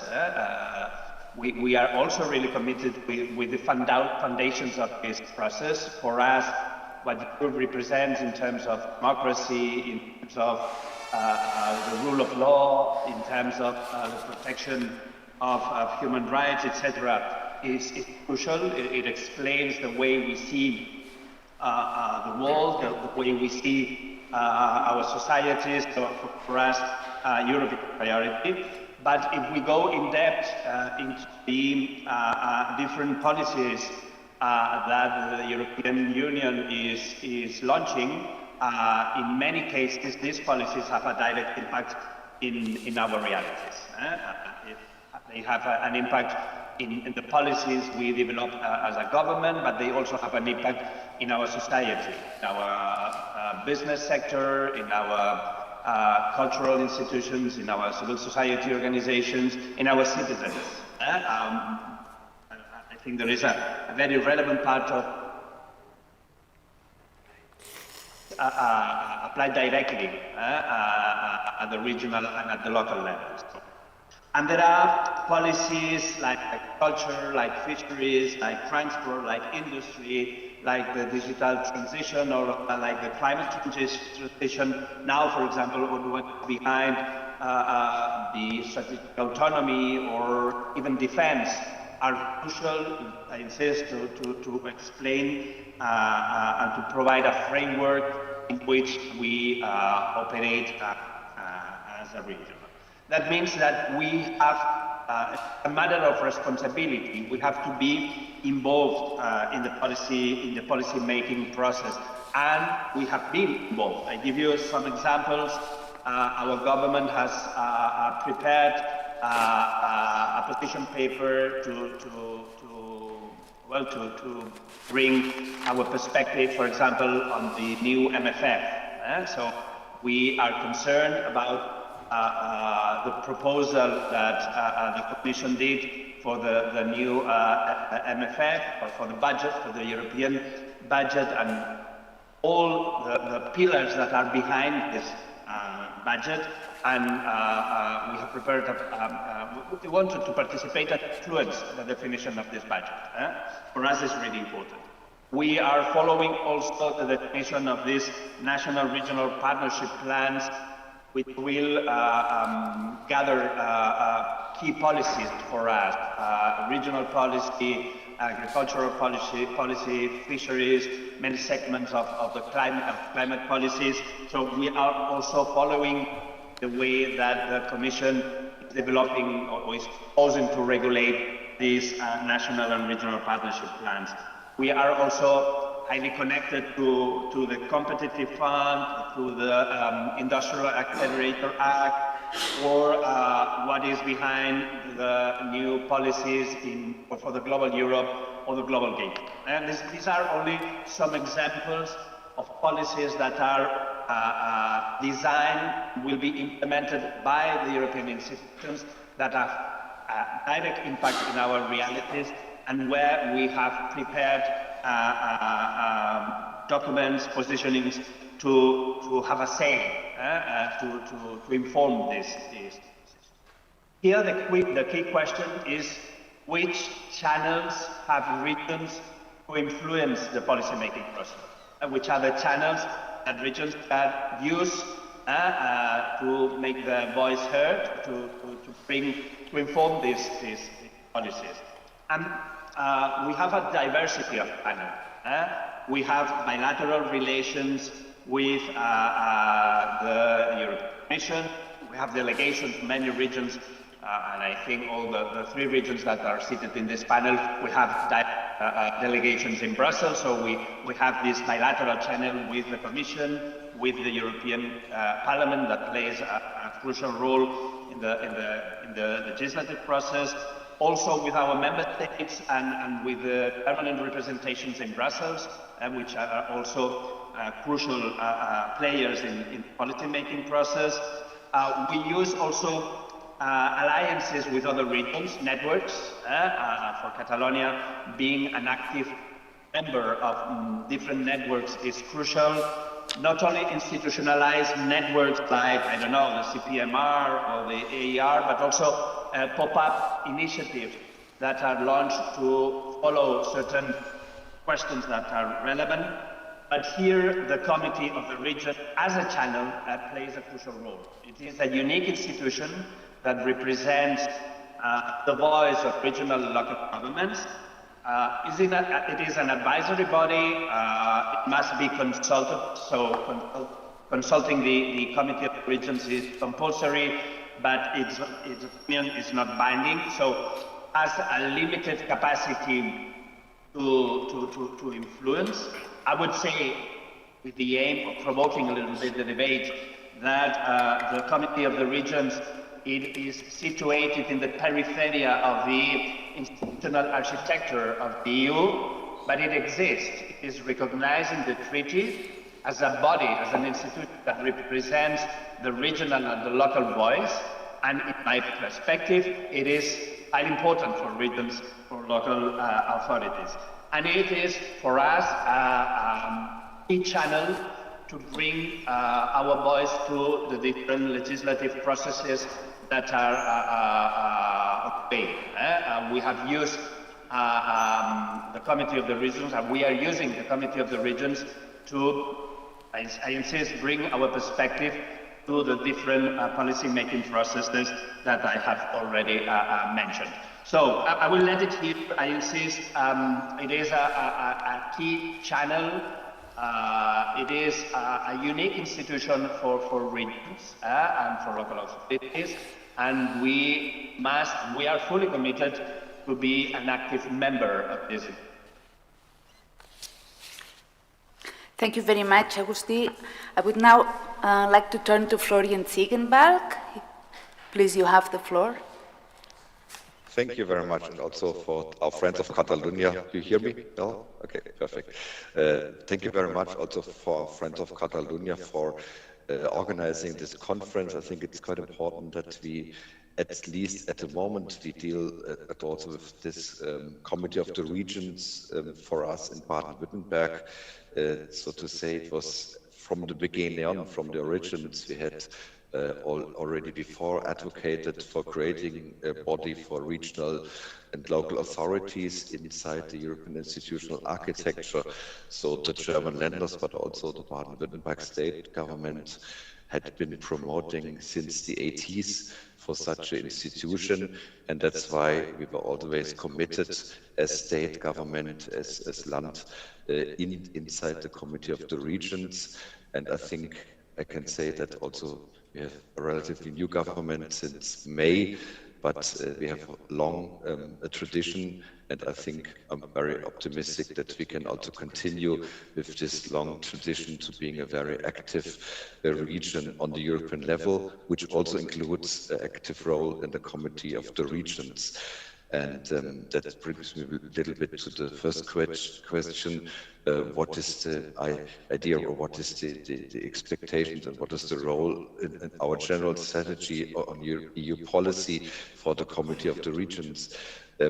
Maybe as explained also, there we're very close again to Catalonia. Agustí, I think it's a little bit the same, on the same page. We have a lot of channels which we can use also in German, in the federal system. We have the Bundesrat. There we have, Baden-Württemberg is always the chair of the EU Affairs Committee in the Bundesrat. We have the Conference of the European Ministers of the German Länder. At the moment, until tomorrow, we have the chairmanship of this conference. And we have a lot of very different contacts also here in Brussels, where I'm sitting now. Normally I'm sitting in Stuttgart, but today we have an important event, so I'm here. So we have a lot of informal ways also to influence, or try to influence the European policy, but, and that's very the specialty and the unique point of the Committee of the Regions, there is the sole body which represents the local and regional authorities inside the European institutional architecture, and this is the Committee of the Regions, and that's why it's maybe the only formal way to channel also our interests and our issues inside the European, especially the legislative procedure, but also beyond that.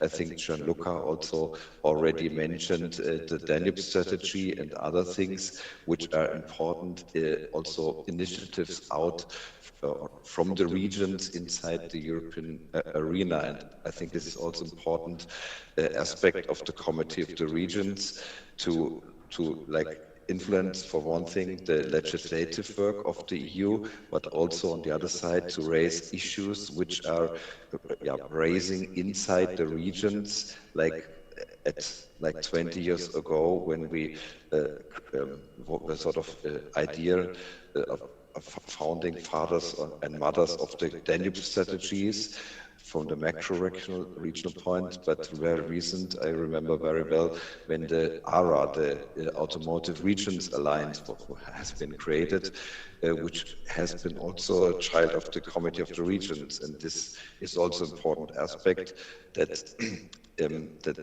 from this regional arena we have a lot of ideas and initiatives which are then made by these institutions inside the European Union, and I think this is a very important aspect.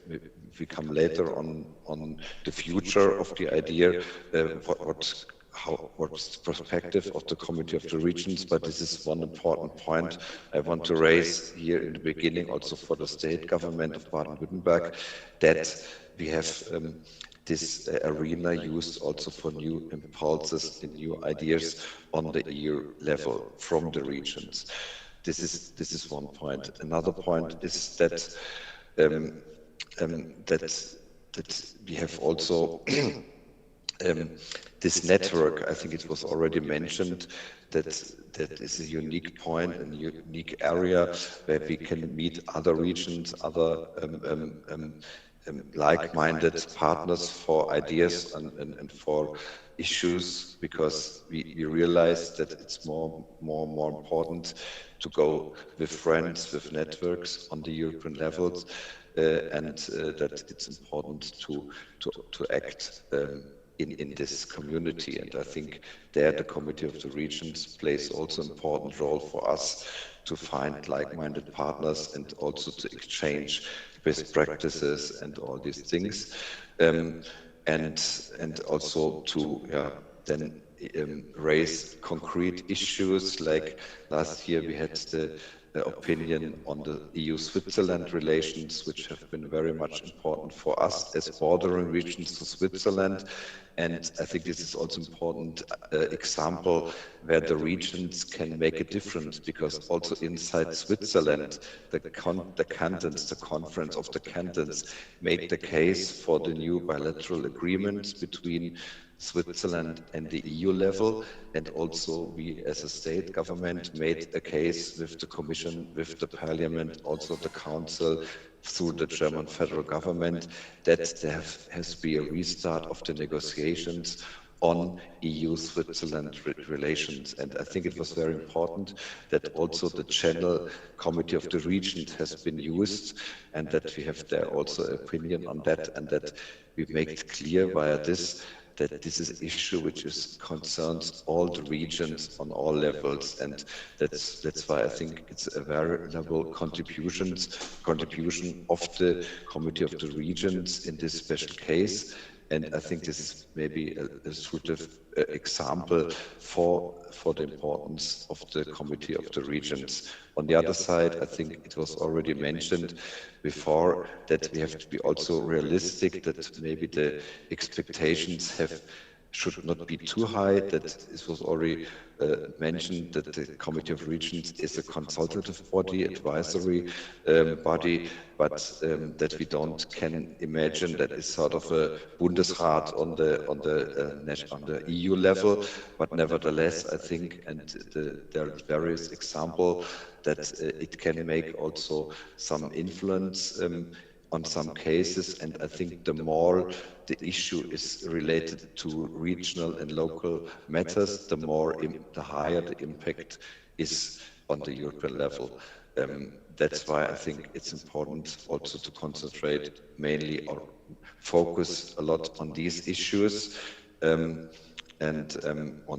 also to use it as a as a third aspect I want to mention in this respect is also to make use of the high expertise in administrative matters in the implementation of EU legislation on site, because we have a high degree of administrative capacity in our region, and that's why these experience can also influence and can also be used or should be used even more. Today there's a big conference of the RECAP network here in Brussels, and I think this is also an important contribution that we can also make use of this, that we can that we can channel our idea and our experiences from the administrative day-to-day work in the European legislative procedure, and also in the impact assessment, but also in like new legislation or the like reform of or the evaluation of legislation. I think this is maybe a little bit underestimated, but I'm happy that also the last commission and the recent commission has already been very active in this, and this was very valuable of the Committee of the Regions to start this RECAP network, and I think this can be even more important for the future. Thank you. Thank you very much, Florian. Thank you for your insights. I would now like turn to Nicola Dall'Olio to give us his impressions. Thank you for inviting us to this interesting and timely conference. As you were so kind to send us the question in advance, I wrote the answer, and even if it's maybe a little bit peculiar, I will read our answers because it helped me to express in an orderly manner, and I hope also to respect the limit of duration of the speech. So I will, and I can send you also this answer at the end of the conference. So for your first question, for Emilia-Romagna, participation in the Committee of the Region is not a standalone activity. It is an integral part of our broader European strategy. Our objective is to build strong and stable relation with the European institution, to contribute to the legislative process at an early stage, and to defend the role of regions as managing authorities for cohesion policy and rural development funds, above all, and to ensure that the needs and specific characteristics of our territory, our economy, and our communities are taken into account in the European policy making. The Committee of the Regions is one part of this strategy, and like many regions, we are active members of a number of European regional networks, each focusing on specific policy areas, as the colleagues said before, and we are also in the same coalition or network often.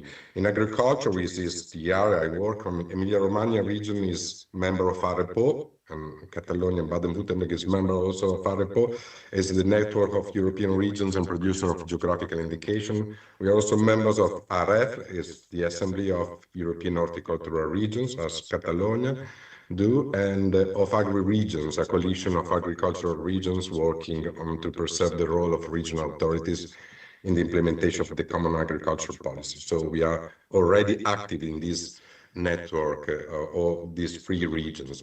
And beyond agriculture, we are active in many other networks and coalitions like the EU Regions for Cohesion Coalition, which brings together more than 100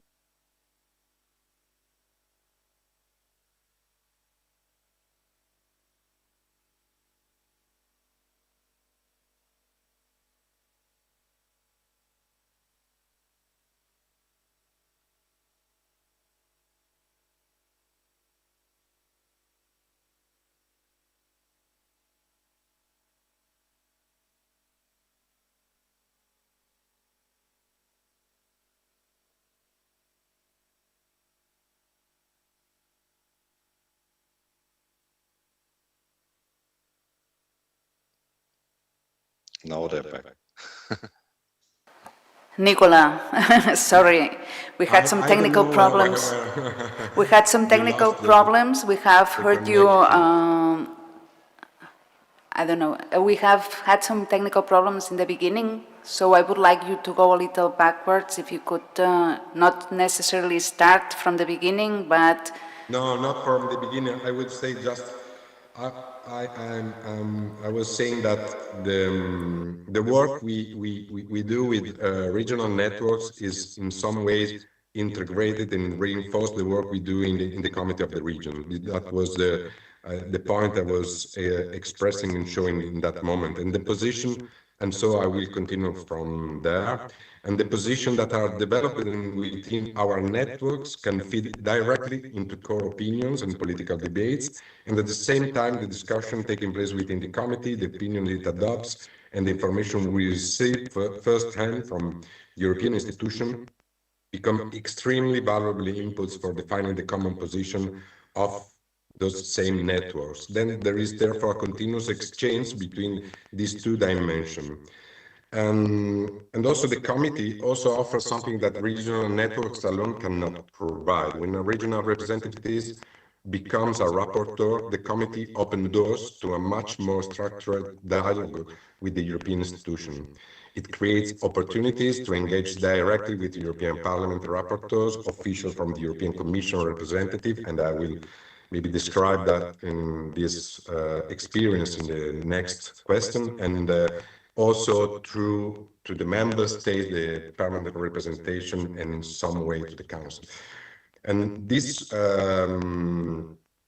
contacts are not an end in themselves. They allow regions to explain how our European legislation works in practice, to share implementation experience, and we hope also to improve the quality of future legislation. I would add that the committee is also an important political forum. It brings together representatives of regional cities from across Europe who deal every day with the practical consequences of European policy.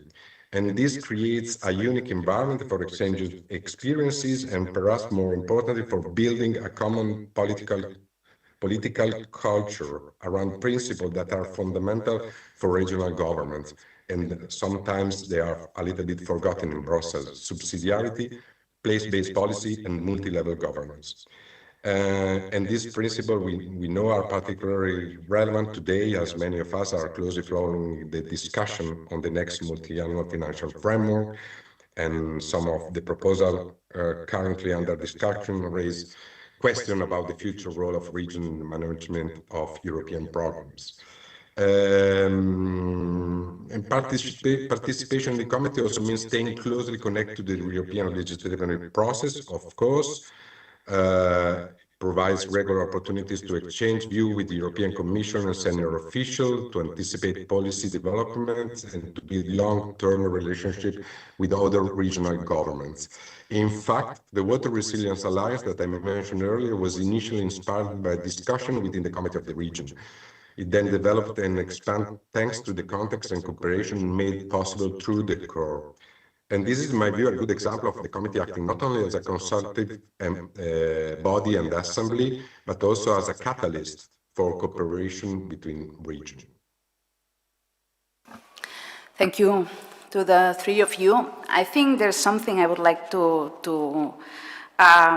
put the accent on, and this is something that Agusti said at the beginning, which was the word responsibility. I think both, all the three regions, which are outstanding regions with many years experience in the Committee of the Region, you have shown with all your examples that there is a sense of responsibility behind your work in the European Union, which goes further than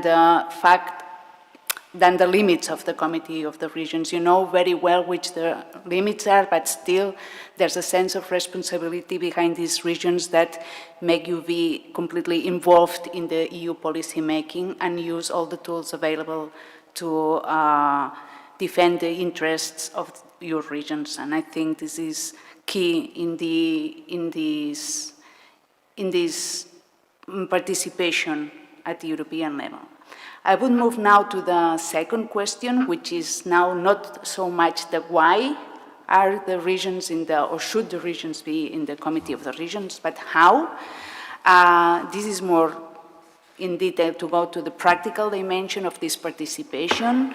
How, and then I would ask you, how is it organized, this participation? Some of you have already said it a little bit, but if you could go more into detail, how is this participation in the Committee of the Regions organized within your administration? How do you connect this work with other channels of engagement in Brussels? And which activities or instruments of the committee have proved to be most valuable for your regional perspective? Again, I would like to give the word to Agustí to start with this second block. Thank you. Thank you, Deborah. Well, as I said at the beginning, we try to be highly connected with the Committee of the Regions. We follow all the debates. We ensure a high-level representation via our president or our minister as an alternate. So our president has been present in some of the discussions in Brussels, the Committee of the Regions. Of course, his agenda is quite complicated, but if he is not able to attend the meetings of the Committee of the Regions, then is our minister that operates as the alternate. So we ensure a high-level representation.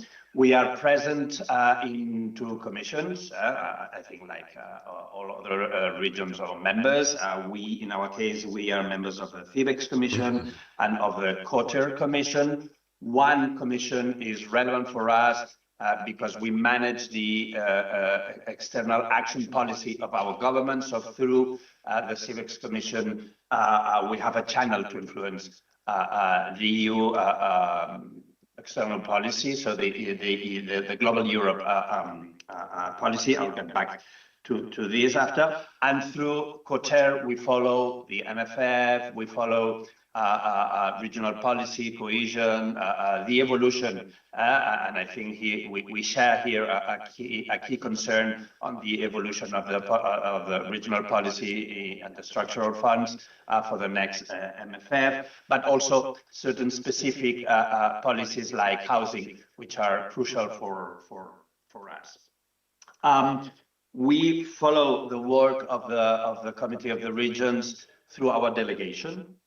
In Brussels, we have a specific team that follows and articulates with the Committee of the Regions, despite also at the headquarters in our General Direction for European Affairs, we complement, we articulate also the following of the various initiatives where we are, policy initiatives where we are engaged within the committee.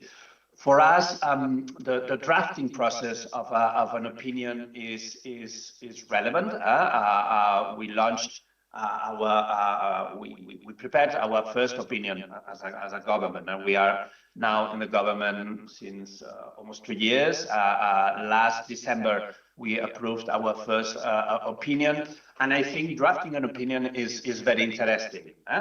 Not only because it allows you to have a say in a certain policy that is relevant for you. In our case, we drafted an opinion on the global gateway, the EU external investment strategy, which is relevant for local and regional governments. We drafted an opinion on localizing the global gateway. So it was relevant to have a say in this policy-making process, in the way that European institutions are defining this investment strategy, which is very important. Also, because it allowed us to articulate with the key stakeholders in the area.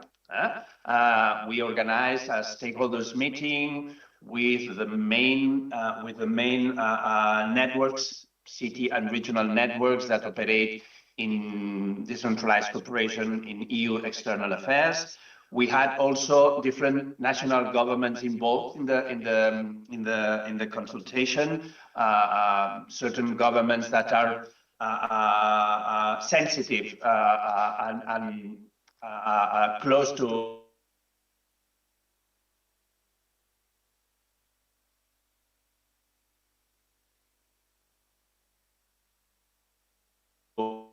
or trying to promote the participation of France, Germany through GIZ, so different operators, and also UN agencies based in Brussels that were also interested in this idea of localizing big investment opportunities. Of course, when we finished the process of drafting the opinion that was approved by unanimity at the plenary of the committee, well, it was a relevant political milestone for us to have approved an opinion and something that was relevant for us by unanimity at the committee. We also presented our opinion in a meeting of the Council. So this link with member states and this link with the Council, but also with the European Parliament is crucial. So the complementarity of the efforts you are developing. If you are drafting an opinion or if you are conducting, as Emilia-Romagna, a network, it allows you to lead a little bit this dialogue with other institutions, with national governments, etc. So here it is also relevant. We had the opportunity to present our opinion in a meeting that was gathering member states to prepare the Council conclusions on the Global Gateway. And we succeeded in incorporating in these conclusions a specific paragraph on the relevance of local and regional governments in the Global Gateway. So now we have an official Council conclusions on the Global Gateway that speaks about the relevance of local and regional governments within this investment strategy. So that was a little bit our aim to influence also the Council. And in this case, this process also gave us the opportunity to engage with the Commission and to share on a shared initiative, a shared project that will be co-financed by the Commission and by ourselves to promote the participation of regions in partner countries in this investment strategy. So, in conclusion, the drafting of an opinion gives you the opportunity not only to influence the policy making, but also to lead the dialogue with key stakeholders in the process. First, European institutions, the Parliament, which plays a crucial role, the Commission, member states directly in a bilateral manner, but also through the Council, which are the key players. I was talking earlier, the Committee of the Regions, a little bit in the peripheria of this institutional architecture, but from the peripheria you can get a direct link with the core agents of the policy-making process. And I think this is very relevant. We have used not only opinions, but also participation in networks and in gatherings for crucial areas for us. Nicola was mentioning, and we are following very closely, this water resilience initiative, which is crucial for us. And the committee provided, the committee under the leadership of Emilia-Romagna provided this space for the gathering of different regions, and the aim will be to influence the European policy making, but also to exchange among us on solutions and the strategies we are following to address crucial challenges. And we are doing the same with the Industrial Accelerator Act, which is for industrial regions, is also crucial. Here with Baden-Württemberg, we had also some exchanges on how to be complementary. We are doing the same for Mediterranean policies and for the elaboration of the Pact for the Mediterranean. Here with some Mediterranean regions, we are also articulating through ARLEM. So we use in very concrete, in a very concrete manner, in a very pragmatical manner, the committee, but always complementing with other channels. This sense of complementing, of this idea of complementing with other channels, I think is crucial to make your performance in the committee more effective. Thank you very much, Agustí. I would like to turn to Florian to hear your insights about this, how relevant is for your region, the Committee of the Regions, and how do you organize it? Thank you very much. Maybe first I introduce a little bit how is it organized in Germany, because we have the Germans, Germany has 24 seats in the Committee of the Regions, so there's one per Länder, one per state, so there's one permanent seat, which is in Baden-Württemberg always occupied by a governmental member of the government, and that's why normally it's organized also inside the government. And if there's a second mandate, so there's a rotating system of 5 seats which are rotated between the 16 Länder, then the second seat eventually goes to the state parliament. So we have sometimes in several mandates we have 2 members, and one is then from the parliament and one is from the government. It's always the case. And then we have also the third category in Germany. It's the local level, the associations of the districts, of the cities and of the municipalities. And relatively often we have also sometimes a member from these. Of Baden-Württemberg at the moment we have the district councillor of Karlsruhe. He's also the vice president of the district councillors, and now he's also the president of CPMR. So there's also a close relation to them. So that's maybe one thing you have to know because of this, and which also guides me also to the second point. How's it organized? It's normally organized inside the Ministry for European, or inside the Ministry which is organizing or coordinating the EU policy. So we also involve all the different ministries with the expertise on EU affairs. So we try also then to follow the plenary sessions, but also the work in the different commissions. We are also normally our members are a member in the Comitè and the CIVEX committee. That's, I think, for us also very important issues, because the CIVEX, the general question of subsidiarity, but also the question of how regional autonomy can be developed. I think this is a very important issue for us.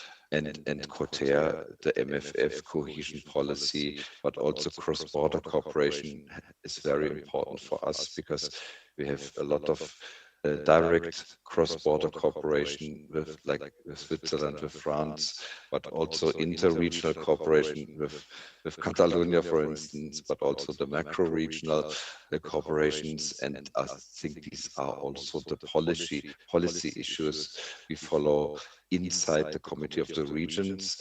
And this maybe explains also the question how we use the committee. I think it's important that it's complementary, as my colleague from Catalonia always says, that we have certain priorities in the state government on EU affairs, and that we have certain policy positions which are coordinated inside the state government, and then we try to follow these in the different areas, in the different channels, and that's why it's also the Committee of the Region is then part of this picture, and we try to get our messages also there through. Like for Switzerland, we had this position with the different in the different institutions, like the Council, like the Commission, also the Parliament, but then also the Committee of the Regions, and then we try to raise our points also in the drafting of the opinions, but also then in the plenary, but also afterwards. But we also make a lot of use of this thematic networks, like the association, the Alliance of Automotive Regions, the ARA, the Automotive Regions Alliance, because we think it's very important to build coalitions among like-minded regions, and therefore the Committee of Regions plays an important role to use these thematic networks also to advocate for common positions and to lobby a little bit also for these points inside the EU, EU institutions. Another point, which is also very important for us, it's the REC Hub network. We are actively participating since the beginning of the REC Hub network, and we try also to contribute with our experiences in the implementation of the legislation, and we always participate in the consultations and also try to raise points for the future work. So this is also an important issue. And maybe the final point is that also during the plenary sessions, as already mentioned, we also try to evolve our network, the personal contacts, also of the CUR members of the different, to also make this network a little bit alive, and also to try to build new contacts and to expand our network, and also on the Brussels level. So as I mentioned, it's the Committee of the Region is normally coordinated in Stuttgart, but nevertheless we have a very close coordination with the representation here in Brussels, and also colleagues here follow. So it's also part of the whole picture, and we also collaborate very closely, and if there are issues which are dealt with in Brussels, our colleagues here are also involved, and I think this is important point either. Maybe as a last point, also the delegation meetings, I think we can mention we are already very much engaged there. So I remember well when we made the Franco-German delegation meeting, and there have been ideas also to make delegation meetings with other national delegations, which are maybe hosted here in the representation. So this is also an important aspect, that there's also this kind of cooperation in this aspect. So this is maybe the broad picture I can write here on the board a little bit. Thank you very much. Nicola, what do you think about all this?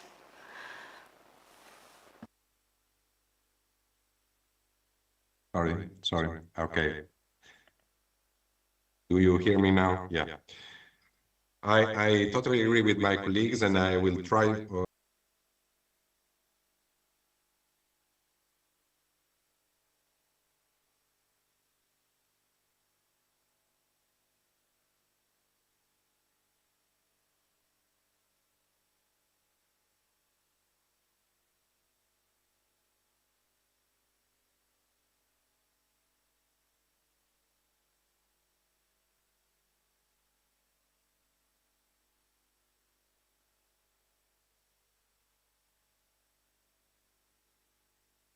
always with me. Here we are again. It's always with me. Nicola, I think... You don't like that I read it, maybe. Well, now, I was saying that, as Agustin said before, the real... I want to repeat myself on what I said before, but the real turning point came when Minister Mami was appointed rapporteur for the opinion on the Common Market Organization regulation of the EU school scheme, and I became also the expert supporting the opinion. And so more or less the path is the same as we heard by Agustin. From the very beginning we worked closely with the technical department of our regional director in general direction for agriculture, which have experience in this field. In Italy, regions are responsible for approving, monitoring, financing the operational programs of the producer organizations. We have direct knowledge of how the Common Market Organization works in practice. And through the regional administration, we also engage with the Association of Producer Organizations in Emilia-Romagna, that are the most important in Italy, representing thousands of farmers, and to gather their experience and expectation. And we also coordinated with the other Italian regions through the Agricultural Policy Committee on the Conference of the Italian Regions, and met also with the Italian permanent representation to the EU to better understand the Italian government position, discussing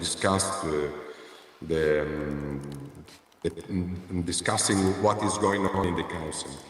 At the European level, we exchange views with the REF, as I already mentioned, as a network of European regions producing fruit and vegetable and producers. And we make use of its position papers on the reform of the Common Market Organization. And thanks to the support of the NAT Secretariat, we were able to organize bilateral meetings with DG Agri, with the European Parliament Rapporteur, and with several shadow rapporteurs. And also the NAT Secretariat itself, particularly its agricultural policy expert, together with our political group, the PES, PES, provided valuable support in preparing the draft opinion. Before submitting the draft opinion in April this year, we organized a local dialogue, a committee of the region local dialogue during MacFruit. There is an international fruit and vegetable exhibition held in Rimini. I think it was a really important moment. We invited representatives of the fruit and vegetable sector from all over Italy to discuss the future of reform. And the event was extremely successful. The main Italian sectorial organizations were there and were presenting their position paper. And a few days later, we organized a stakeholder consultation at the Committee of the Region, extending the discussion to the European level. So this broad consultation process proved to be very valuable. I'm happy for Catalonia region for the unanimity. We still don't have the unanimity in the plenary, but we got the unanimity on the adoption of the opinion in the NAT Commission on the 1st of June. And the following day, thanks to the contacts established through the committee and the support of the NAT Secretariat, Minister Mami was invited to present the opinion before the Comagri. So during his first exchange of views on the Parliament report on CMO. So I think this clearly demonstrates that the added value of the Committee of the Region. None of these institutional contacts or consultation opportunity would have been possible without the visibility and credibility that come with being a co-rapporteur and without the support provided by the committee itself. And we are now preparing for the plenary adoption of the opinion that will be in October. And are working to arrange a bilateral meeting with the European Commissioner Hansen for Agriculture. This is another example of how the committee strengthens the political voice of regional representatives, because securing such a meeting would certainly be much more difficult if the request came simply from a regional minister acting alone. I think if I have just 1 minute, I would like to add something. We think it was really important, and I would like to, as rapporteur, Mr. Mami was invited to join the steering committee established by the CRO President Catatutto, very important initiative, bringing together all the rapporteurs working on opinions related to the next multi-annual financial framework. And this initiative allowed us to build a common strategy, ensure consistency across the different opinions, and work in close cooperation with other rapporteurs. In particular, we coordinated with the rapporteur responsible for the National and Regional Partnership Plan opinion, aligning amendments and recommendations on the common market organization that are closely linked to that legislative framework. So, for us, this has been a concrete example of how the Committee of the Regions is not only a consultative body, but also a platform for coordination, policy influence, and partnership between regions across Europe.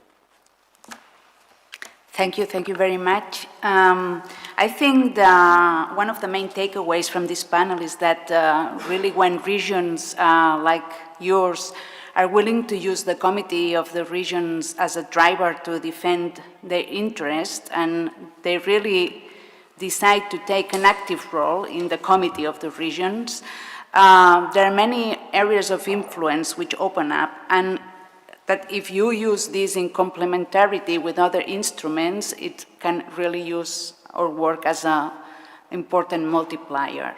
And I think all the examples that you have been given show this and are good examples for other regions. Of course, I insist that the three regions that are here representing, you are here representing, are outstanding regions within the Committee of the Regions. They are very active, but I see with all your examples that the Committee of the Regions is used really as a driver to reach other institutions, for example. Okay, now we would move to the third block. This is more about opportunities and limitations. I think we have already been talking, it's unavoidable, about opportunities and limitations, but I would insist, maybe if you can go a little in detail from your experience, what are the main strengths of the committee as well as the limits? Do you think that in the last years this has changed? There has been more limitations or there has been more strength for you? It offers you more strengths or limitations? And finally, in which areas do you think that the committee provides greatest added value? Maybe some things have been said. Since this is a very practical panel, I think if you can give examples, this also helps very much to understand this experience.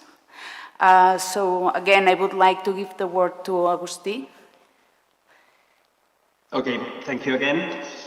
Well, I will insist in some issues that have already been said and maybe add some other perspectives that I think are relevant.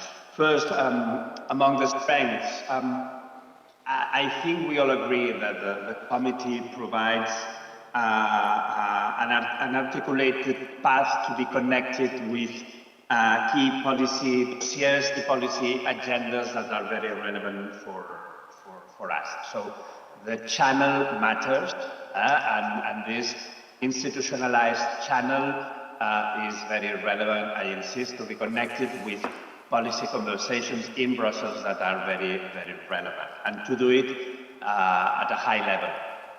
So I think this is relevant. It also gives you the opportunity to strengthen your networks with other peers, with other stakeholders that are relevant for the policy dossiers you are boosting, you are implementing, and it also provides you with visibility, which is also, I think, very, very relevant for a government, for us. Concerning I really believe that the committee has more capacity in certain areas and less capacity in others. There is a traditional connection between the committee and certain dossiers, the MFF, so every time that there is a discussion open to define the new budget, the new multi-annual financial framework, the Committee of the Regions is expected to be consulted. So there is I think the will and the interest by the European institutions to hear what the committee is doing. I think there is a very strong connection with other sectoral policies, regional policies, structural funds, cohesion, agriculture, urban issues, climate transitions, transport. These are key dossiers for regions where, well, I would say the committee has say and is consulted with the aim of taking into consideration the opinion of the committee. There are other key issues for cities that I believe that the Commission, the Parliament, the Member State, these regions a bit more in the periphery. I use periphery a lot today, but when it comes to industrial issues, when it comes to competitivity, when it comes to digital transition, when it comes to AI, semiconductors, etc., issues that for regions, for us, are very, very relevant. We have an industrial policy, we have a policy to the digital era and to strengthen our capacities in AI industry and markets, in the semiconductors, or, I don't know, in chemical industries, whatever. But I believe in these dossiers, the Commission, the Parliament see local and regional governments more in the periphery. Also in the global Europe, despite the decentralized cooperation and the role of local and regional governments in global affairs are an asset for the EU. When it comes to the weaknesses of the committee, I've always thought that heterogeneity, difficult to say in English. So the diversity of the constituency that integrates the committee. We have at the same room regional parliaments, local governments, provinces, cities, cantons, metropolitan areas. So it is a really diverse constituency. But if you analyze a little bit, for example, regions, have regions from federal states with strong legislative power, the case of Germany, the case of Austria, even the case of Spain, with regions that operate local governments.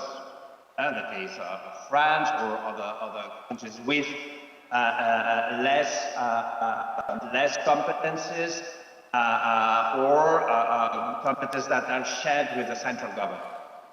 So, for example, in our case, we are responsible for a highly sensitive competence like health or education, which are crucial, which are pivotal in the welfare system.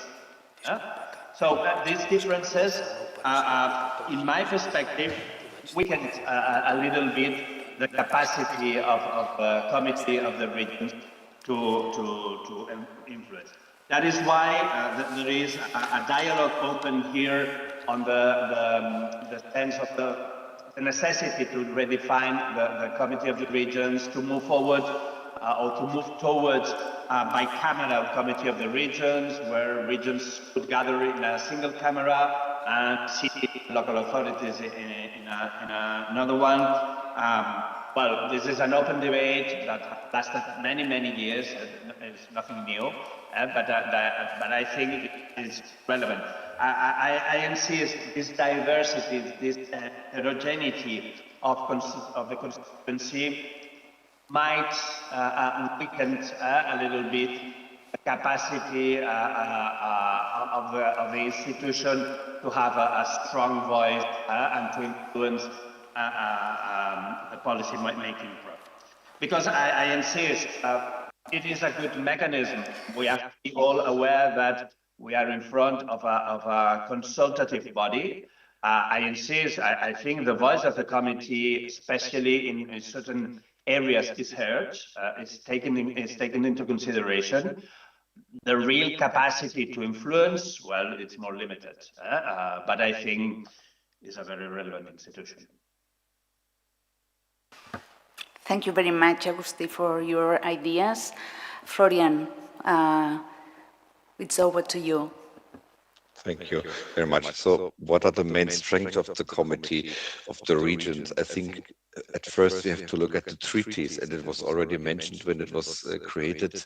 It has an institutional role which is guaranteed by the treaties, and I think it's very important that it has developed and has also augmented its powers. And I remember well when 20 years or even more 20 years ago, when we had the Convention for Europe, the European Convention, where also the member of the German Bundesrat, Erwin Teufel, at that time Minister President of Baden-Württemberg, also tried to make a point for the region, for regional autonomy, and also for the Committee of the Region. And I remember well, because I was as a very junior, on a very junior level, also a little bit involved in the work.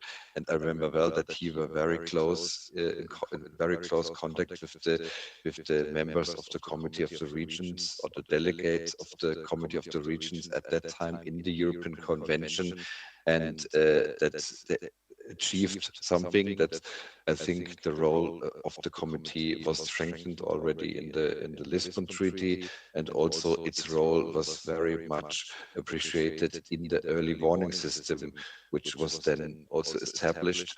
And I think this is also an important strength of the Committee of the Regions, which maybe it should make more use of it, that it also has a high role in this early warning procedure, which is maybe sometimes a little bit underestimated, and also in the definition and the implementation of the principle of subsidiarity and proportionality.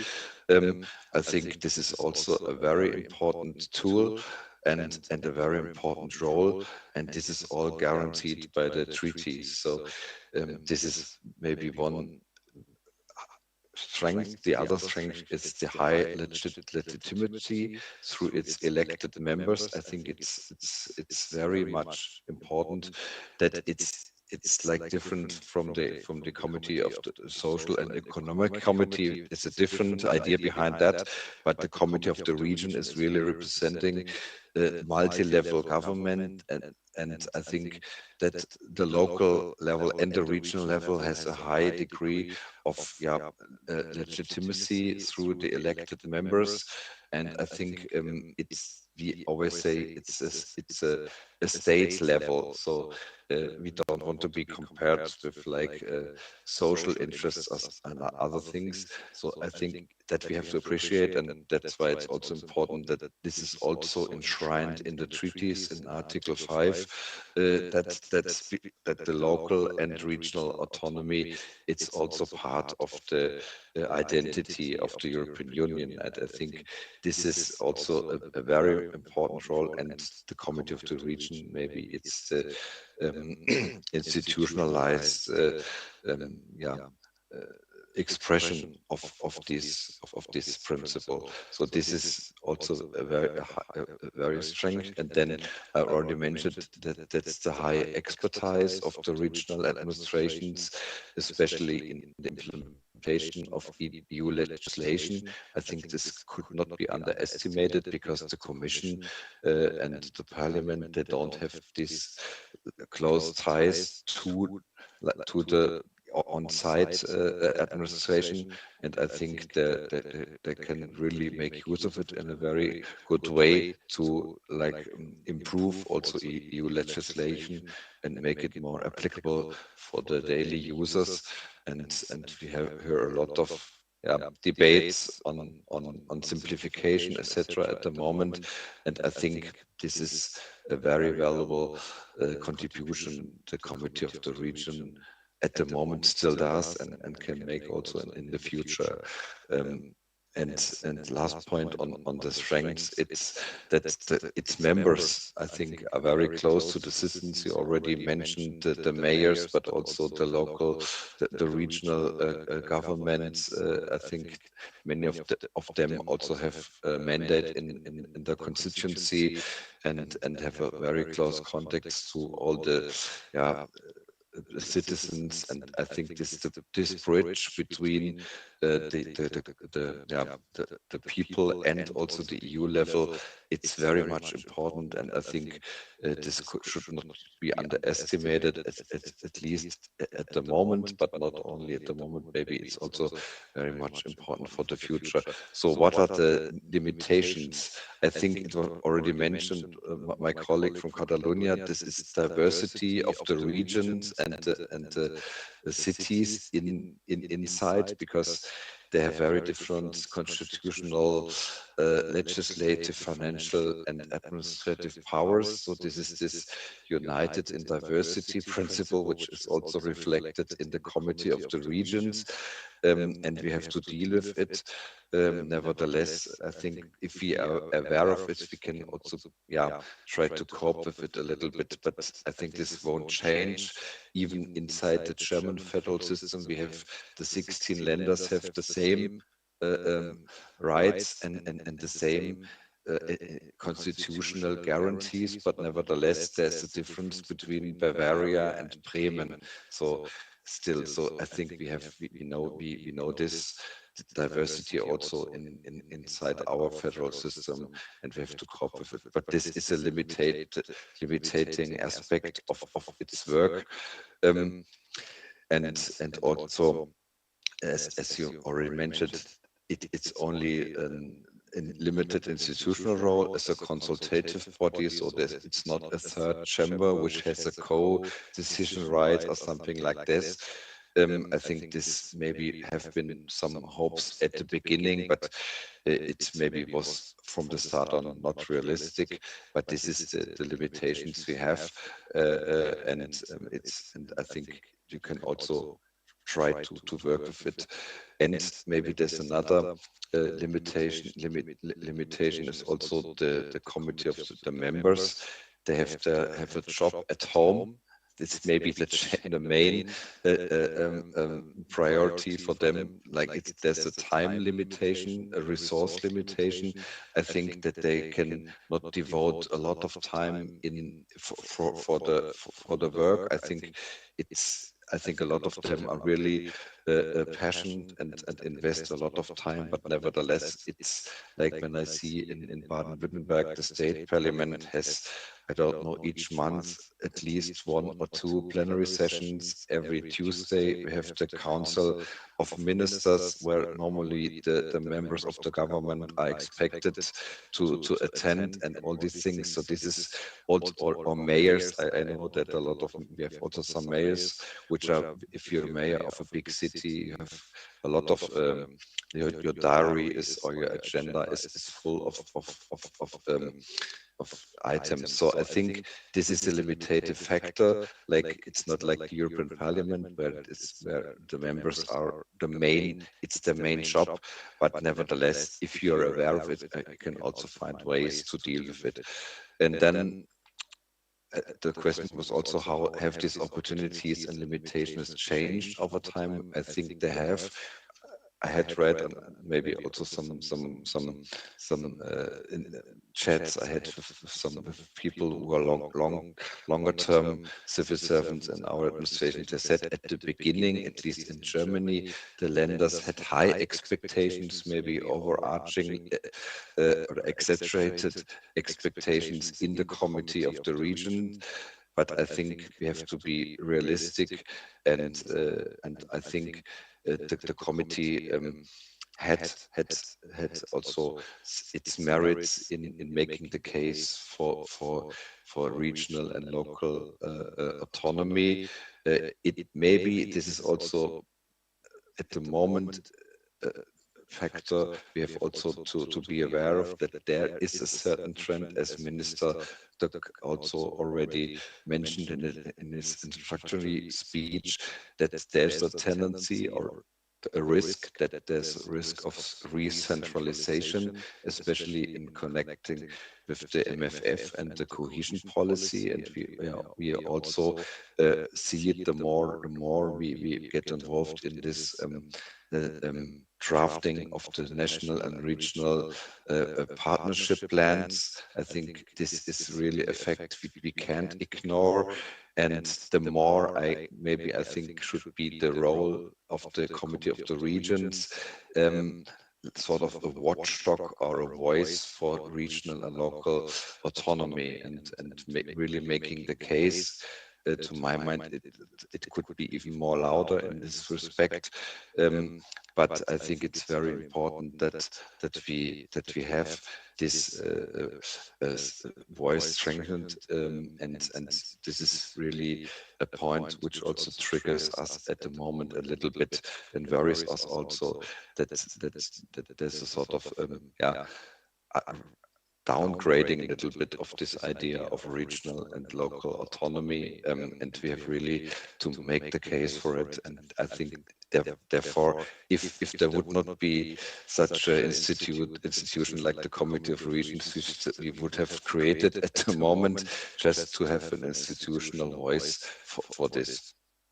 I think when I look on the last years, it's very obvious that the Committee of the Regions has also tried to focus more strategically on regional and local issues, and to be more, to be closer in this cycle, in the different stages of legislation, and also to have a very close connecting with the European Parliament. I think this is very important, that there's a very strong link between these two parliamentary dimensions, I would say, and also with the Commission. And I think if you look on the last years, on the plenaries, etc., the committee is aware of the value of the Committee of the Regions, and also sees him at least sometimes as a partner. And I think this is a very good trend, and also that the Committee of the Regions has created new networks, as we already mentioned, the ARA or the ESRA or other thematic networks. I think this is quite important to focus a little bit more on these different policies, and also this stronger role of RECAP you already mentioned, and that there's also a lot of initiatives in the new for the Commission in this mandate to be involved in the better regulation process. I think this is also a very important aspect from the last years, to make also there, not only in the drafting of legislation, but also in the evaluation and in the impact assessment of legislation, which then is already, to make the circle around, also a very important stage for the redrafting or for new initiatives. So this should not be underestimated. And maybe finally, the point in which policy areas the Committee of Regions is particularly valuable for regional government. I think all the issues where regional competences are concerned, like the regional development, cross-border cooperation, regional innovation strategies, education, environmental questions, climate change. I think there are a lot of digital transformation, in industrial transformation, because we are all the sides of our industries, and I think this is a very important aspect, that the development also of the base of European industry takes place in the cities and in the regions.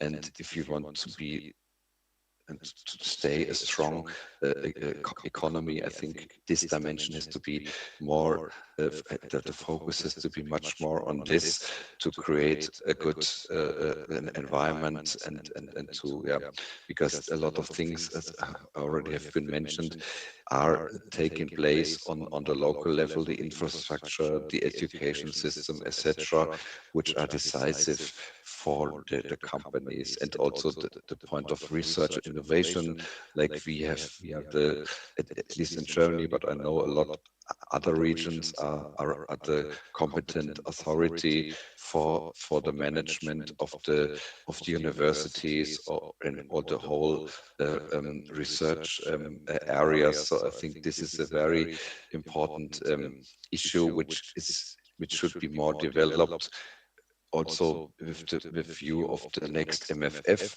that the programs also under direct management, like the Horizon program or the new ECF, the European Competitiveness Fund, there also the regions are a little bit involved in the programming and the governance of this programs. I think this is an important aspect we should also mention. Yeah, I think how should it go on? Build more thematic networks and make the use of the administrative powers and experiences. I think in the better regulation processes, I think this is very much important, and also work, as already Gianluca Spinaci called on a lot of on the cross-border cooperation. I think this is where also Europe comes really alive, and that people really can feel the European added value. And I think this is an important area also to work together and to make these European networks alive. And I think the Committee of the Region has the capacity to really serve as a good platform for all these initiatives. Very important indeed, thank you. And now to finish this block, and if there's no technical problems this time, Nicola, you have the floor. Okay, I hope so. No, I think we share a common vision between us, because maybe we are regions in a federal, some way state, and so we experience more or less the same thing. But I will try to read quite quickly what I try to answer to your question. And first, I think we should start from the very nature of the CER. And the CER is a political institution composed by elected representatives from different levels of government with very different responsibilities, political backgrounds, and administrative experience. So, and the real challenge is to transform this diversity into added value for the European legislative process, to distill from thousands of local and regional experience the lessons that can help European policymakers design better legislation. But we believe that the value of the committee should not be measured only by how effectively it brings regional interests to Brussels. It should also be measured by how effectively it brings Europe back to the regions, as I said before. In other words, the committee works in two directions. On the one hand, it gives local and regional authorities the opportunity to contribute to European policymaking. On the other, it enables its members to return to their territories with a deeper understanding of European policies. This is very important, helping them explain European decisions, build local consensus, and strengthen citizen awareness on the European project. I think this second dimension is sometimes underestimated, but is really, really important. In this respect, the recent strengthening of initiatives such as local dialogue that we used for drafting our opinion and external meetings is a very positive development. And these instruments allow the committee to engage not only with its own members, but also with local media, stakeholders, civil society, and those municipalities and regions that are not directly represented in the committee. And so they help transform the CER from a Brussels-based institution into a genuinely territorial institution. At the same time, we should also recognize, as the colleague said before, the committee's limitation. Its influence on European legislation is by definition limited by its consultative nature. But there is another limitation which is often overlooked. Unlike members of the European Parliament, I think Florian said it, core members do not work full-time on European affairs. And their primary responsibility remains their own territory. And some members, particularly from smaller municipalities, have very limited administrative support and no dedicated staff dealing with European affairs. Others, like us, especially regional governments or large cities, can rely on Brussels offices, technical departments, political cabinets. Inevitably, I don't know the accent, creates differences in the capacity of members to contribute to the committee's work. However, our own experience suggests that the real added value of the committee emerges when political representatives are supported by professional staff with expertise in European policy and with delegation in Brussels. However, I would also argue that judging the committee only by the extent to which its opinions influence the final legislative text risks overlooking, as I said, a large part of its real contribution. Some of what appears to be a limitation is in fact one of its greatest strengths. Much of the committee's impact is relational rather than legislative. Its influence begins long before an opinion is adopted in a plenary. It lies in the relationships that are built between regions, city, and European institutions. And these relationships create trust, facilitate cooperation, and often shape legislative discussion well before formal decisions are taken. And this dimension is difficult to measure, but is extremely valuable in our opinion. And another unique strength of the committee is the perspective that its members bring. Regional, as I think also Agustin and Flores said, regional and local representatives are the public authorities closest to the citizens, and they are the first to see how European legislation works in practice. They know which policies deliver results, which create unnecessary burdens, and we have also that, and where implementation can be improved. In this sense, they provide evidence that neither national governments nor the European institutions can always access directly. And at the same time, they are also the public representative best placed to explain how the European Union works to the citizen. If we want to strengthen trust in the European project, local and regional authorities are indispensable partners. They are in many ways the ambassadors of European integration within our communities. And it is difficult to imagine a stronger political union if regions and municipalities are progressively marginalized and if more and more decisions are centralized either in Brussels or national capitals. That is going on now, as we know, with the new financing framework. If I have just 1-2 minutes more, I have a couple of just ideas looking in the future. My personal view, our personal view, is that the ideal long-term objective would be to strengthen the institutional role of the committee.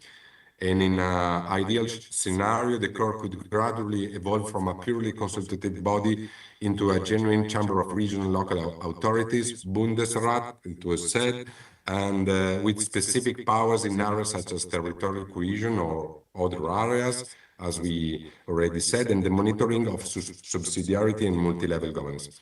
However, we know this would require treaty change, and today the political climate does not seem to move in that direction, rather than the opposite. But within the current treaties, however much can still be done, the committee can strengthen its political influence by becoming an even stronger public voice for European regions and cities. And the current president, Catatuto, has already shown how effective public communication and social media can be in increasing the visibility of the institution. The last press release Catatuto made on cohesion took the first page of the Italian newspapers, and so it was really visible, really vocal. And so also local dialogue can become an even more important tool for bringing Europe closer to citizens. And I think also the committee could also play a stronger role in territorial proofing, ensuring that the territorial impact of European legislation is systematically assessed before new proposals are adopted. And they should be involved much earlier in the preparation of legislative initiatives. Okay, I would say some more questions, more issues, but I think it's already enough and the time is running and I will stop there. Thank you very much, Nicola. Yes, indeed, the time is running out. However, all your contributions have been very interesting. I would sum up this last block saying that you all agree that the importance of the Committee of the Regions is key to preserve the principle of subsidiarity. It's also key to preserve democracy. You have put the accent on the importance of the fact that the members are legitimately elected and also that they are very close to the citizens, so they guarantee this down to the up process. However, you also agree, and this is very important, you all agree that this diversity is in fact a break to the development of the Committee of the Regions. It's a challenge, something that it's very difficult to solve. However, the importance of the Committee of the Regions is now more important than ever because of this recentralization process that we might be living with the next multi-annual financial framework. So even with its limitations, even with its structural problems, the committee has to be preserved, and democracy, it has to be used and maintained as a tool for the preservation of democracy and defense of the power of the regions. Because we have run out of time, I would like to leave the round table here. We will not devote time for questions. In fact, we have checked the questions in the chat and they have been mostly answered with your contributions, so we would stop now here. I would like to thank you very much. As I said, there were very interesting insights, and I would like now to give the word to Javier to close the session. Thank you.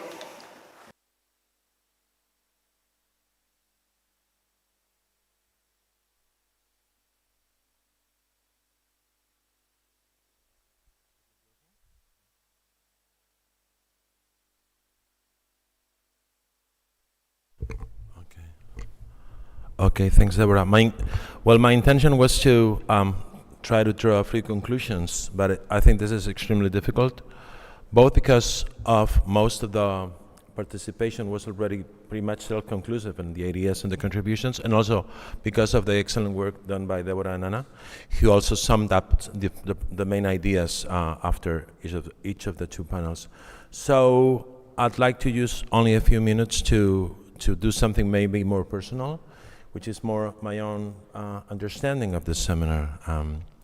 And for me, as someone who witnessed the creation of the Committee of the Regions more than 30 years ago, it's impossible not to think of those times as a race or as a moment where there were different ideas, also from here, Catalonia, behind the creation of the Committee of the Regions.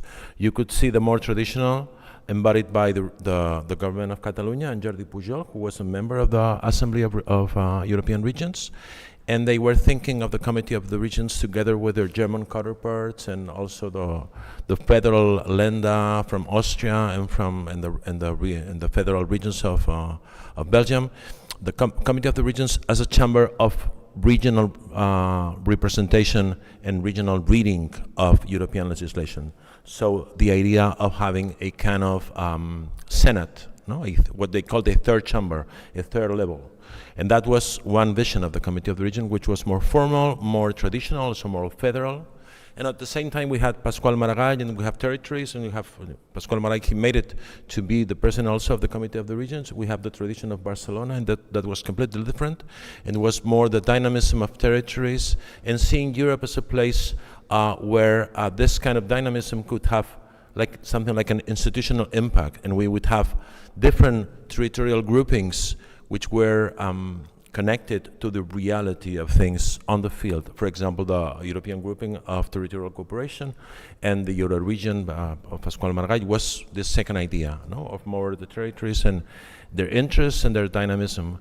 And then there was also there was also Felipe González and Jacques Delors, who were allies, and they were both proposing the creation of this committee. And as Gianluca mentioned, or he reminded us, Jacques Delors said, okay, you have to be influential, you have to focus.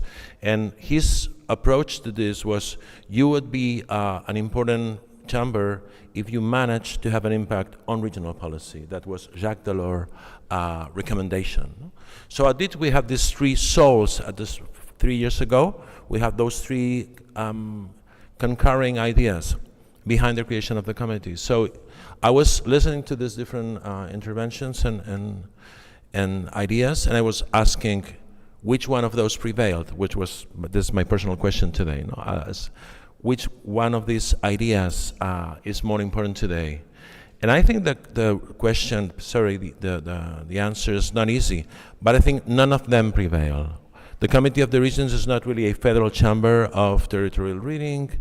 It's also not strictly a chamber for territorial dynamism or a chamber where the regional funds are consulted. It's so much more than that, as we've seen today. It's a place for territorial connection and networking with other bodies and other networks in associations, as Gianluca explained. It is a place also for detail and this nuance that Anna was highlighting on Robert's speech, though it gives the opportunity to other European bodies to better understand what's going on in the in the territorial realm.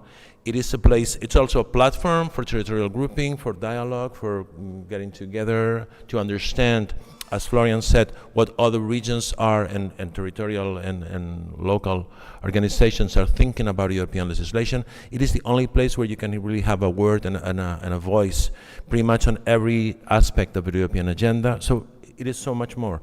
I think it's a place for what we can call multi-level governance. Multi-level governance is not just vertical intergovernmental relations. It's not just how you relate to your host government or the central government and Europe.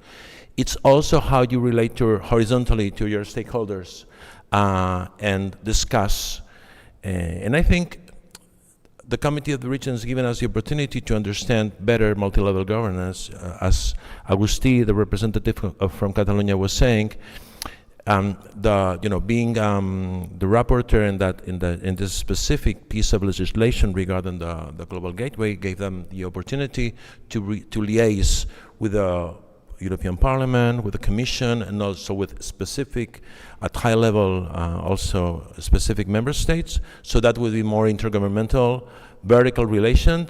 But as Florian and as Nicola were saying today, also debating the priorities of their respective regions at the Committee of the Regions give them the opportunity to discuss internally, territorially with their stakeholders in each of the regions about Europe, and that would be more of a horizontal dimension. And that would make up something that the metaphor of multi-level governance, which is quality in both vertical and horizontal relations. I think for me, this is a usual takeaway today. The way that Committee of the Regions is not only effective in being an important part in the European policy making, but it's also a consolidated piece on European democracy, as Anna and Deborah and other people and other participants were saying. Democracy not only in the sense that we have a formal system with specific duties and attributions, but also a practical system of dialogue, representation, communication, culture, where the different stakeholders and voters and inhabitants can understand better what the European process is about and also have their voice heard and participate somehow. So it's not just a question of federalism or effectiveness, it's also a question of democracy. And also having an advocate for local and regional self-government, which is also one of the consolidated roles that I think the Committee of the Regions has created in these 30 years of operation. So those are things maybe were not foreseen or not important 30 years ago, but are now a part of the European landscape and the European integration. And I think those are very valuable and are solid pieces with which we can face the future. And then Anna Terrón was saying, look onto this next 30 years that hopefully will happen, and we will ask again, or our children will ask again what's going to become of the Committee of the Regions. I finish by thanking the Institut d'Estudis de l'Autogovern, the Institute for Self-Government, for co-hosting and co-organizing the seminar. For us, the Center of Contemporary Studies, this is one first element in an ongoing discussion, which is going to lead up to our number 67, I think, Ideas magazine, which is going to be devoted to regional and federal approaches to the European Union and European integration. This is going to happen in a few months, but this is a dialogue which is beginning now and hopefully continuing over the next few months and weeks and months, hopefully with Gianluca and his report on regions and cities in the Committee of the Regions and other activities that we intend to be having. For us, this is a high opportunity to also discuss again something that we were very active in, which is this regional participation in European affairs, federalism, regionalism, and all those things, which were a very important part of our work a few years ago, and that's something that we're going to go back to and work in for the next months. So thank you very much here in Catalonia for your participation. Thank you to the director and to Deborah here, and thank you to those who have been connecting, and see you soon. Thank you. Thank you. Bye-bye. Bye-bye. Bye-bye. Thank you. Bye. Ciao. Ciao Nicola. Oh Gianluca, allora. Ma non è andata male, mi è sembrata interessante la discussione comunque. No, assolutamente. No, assolutamente.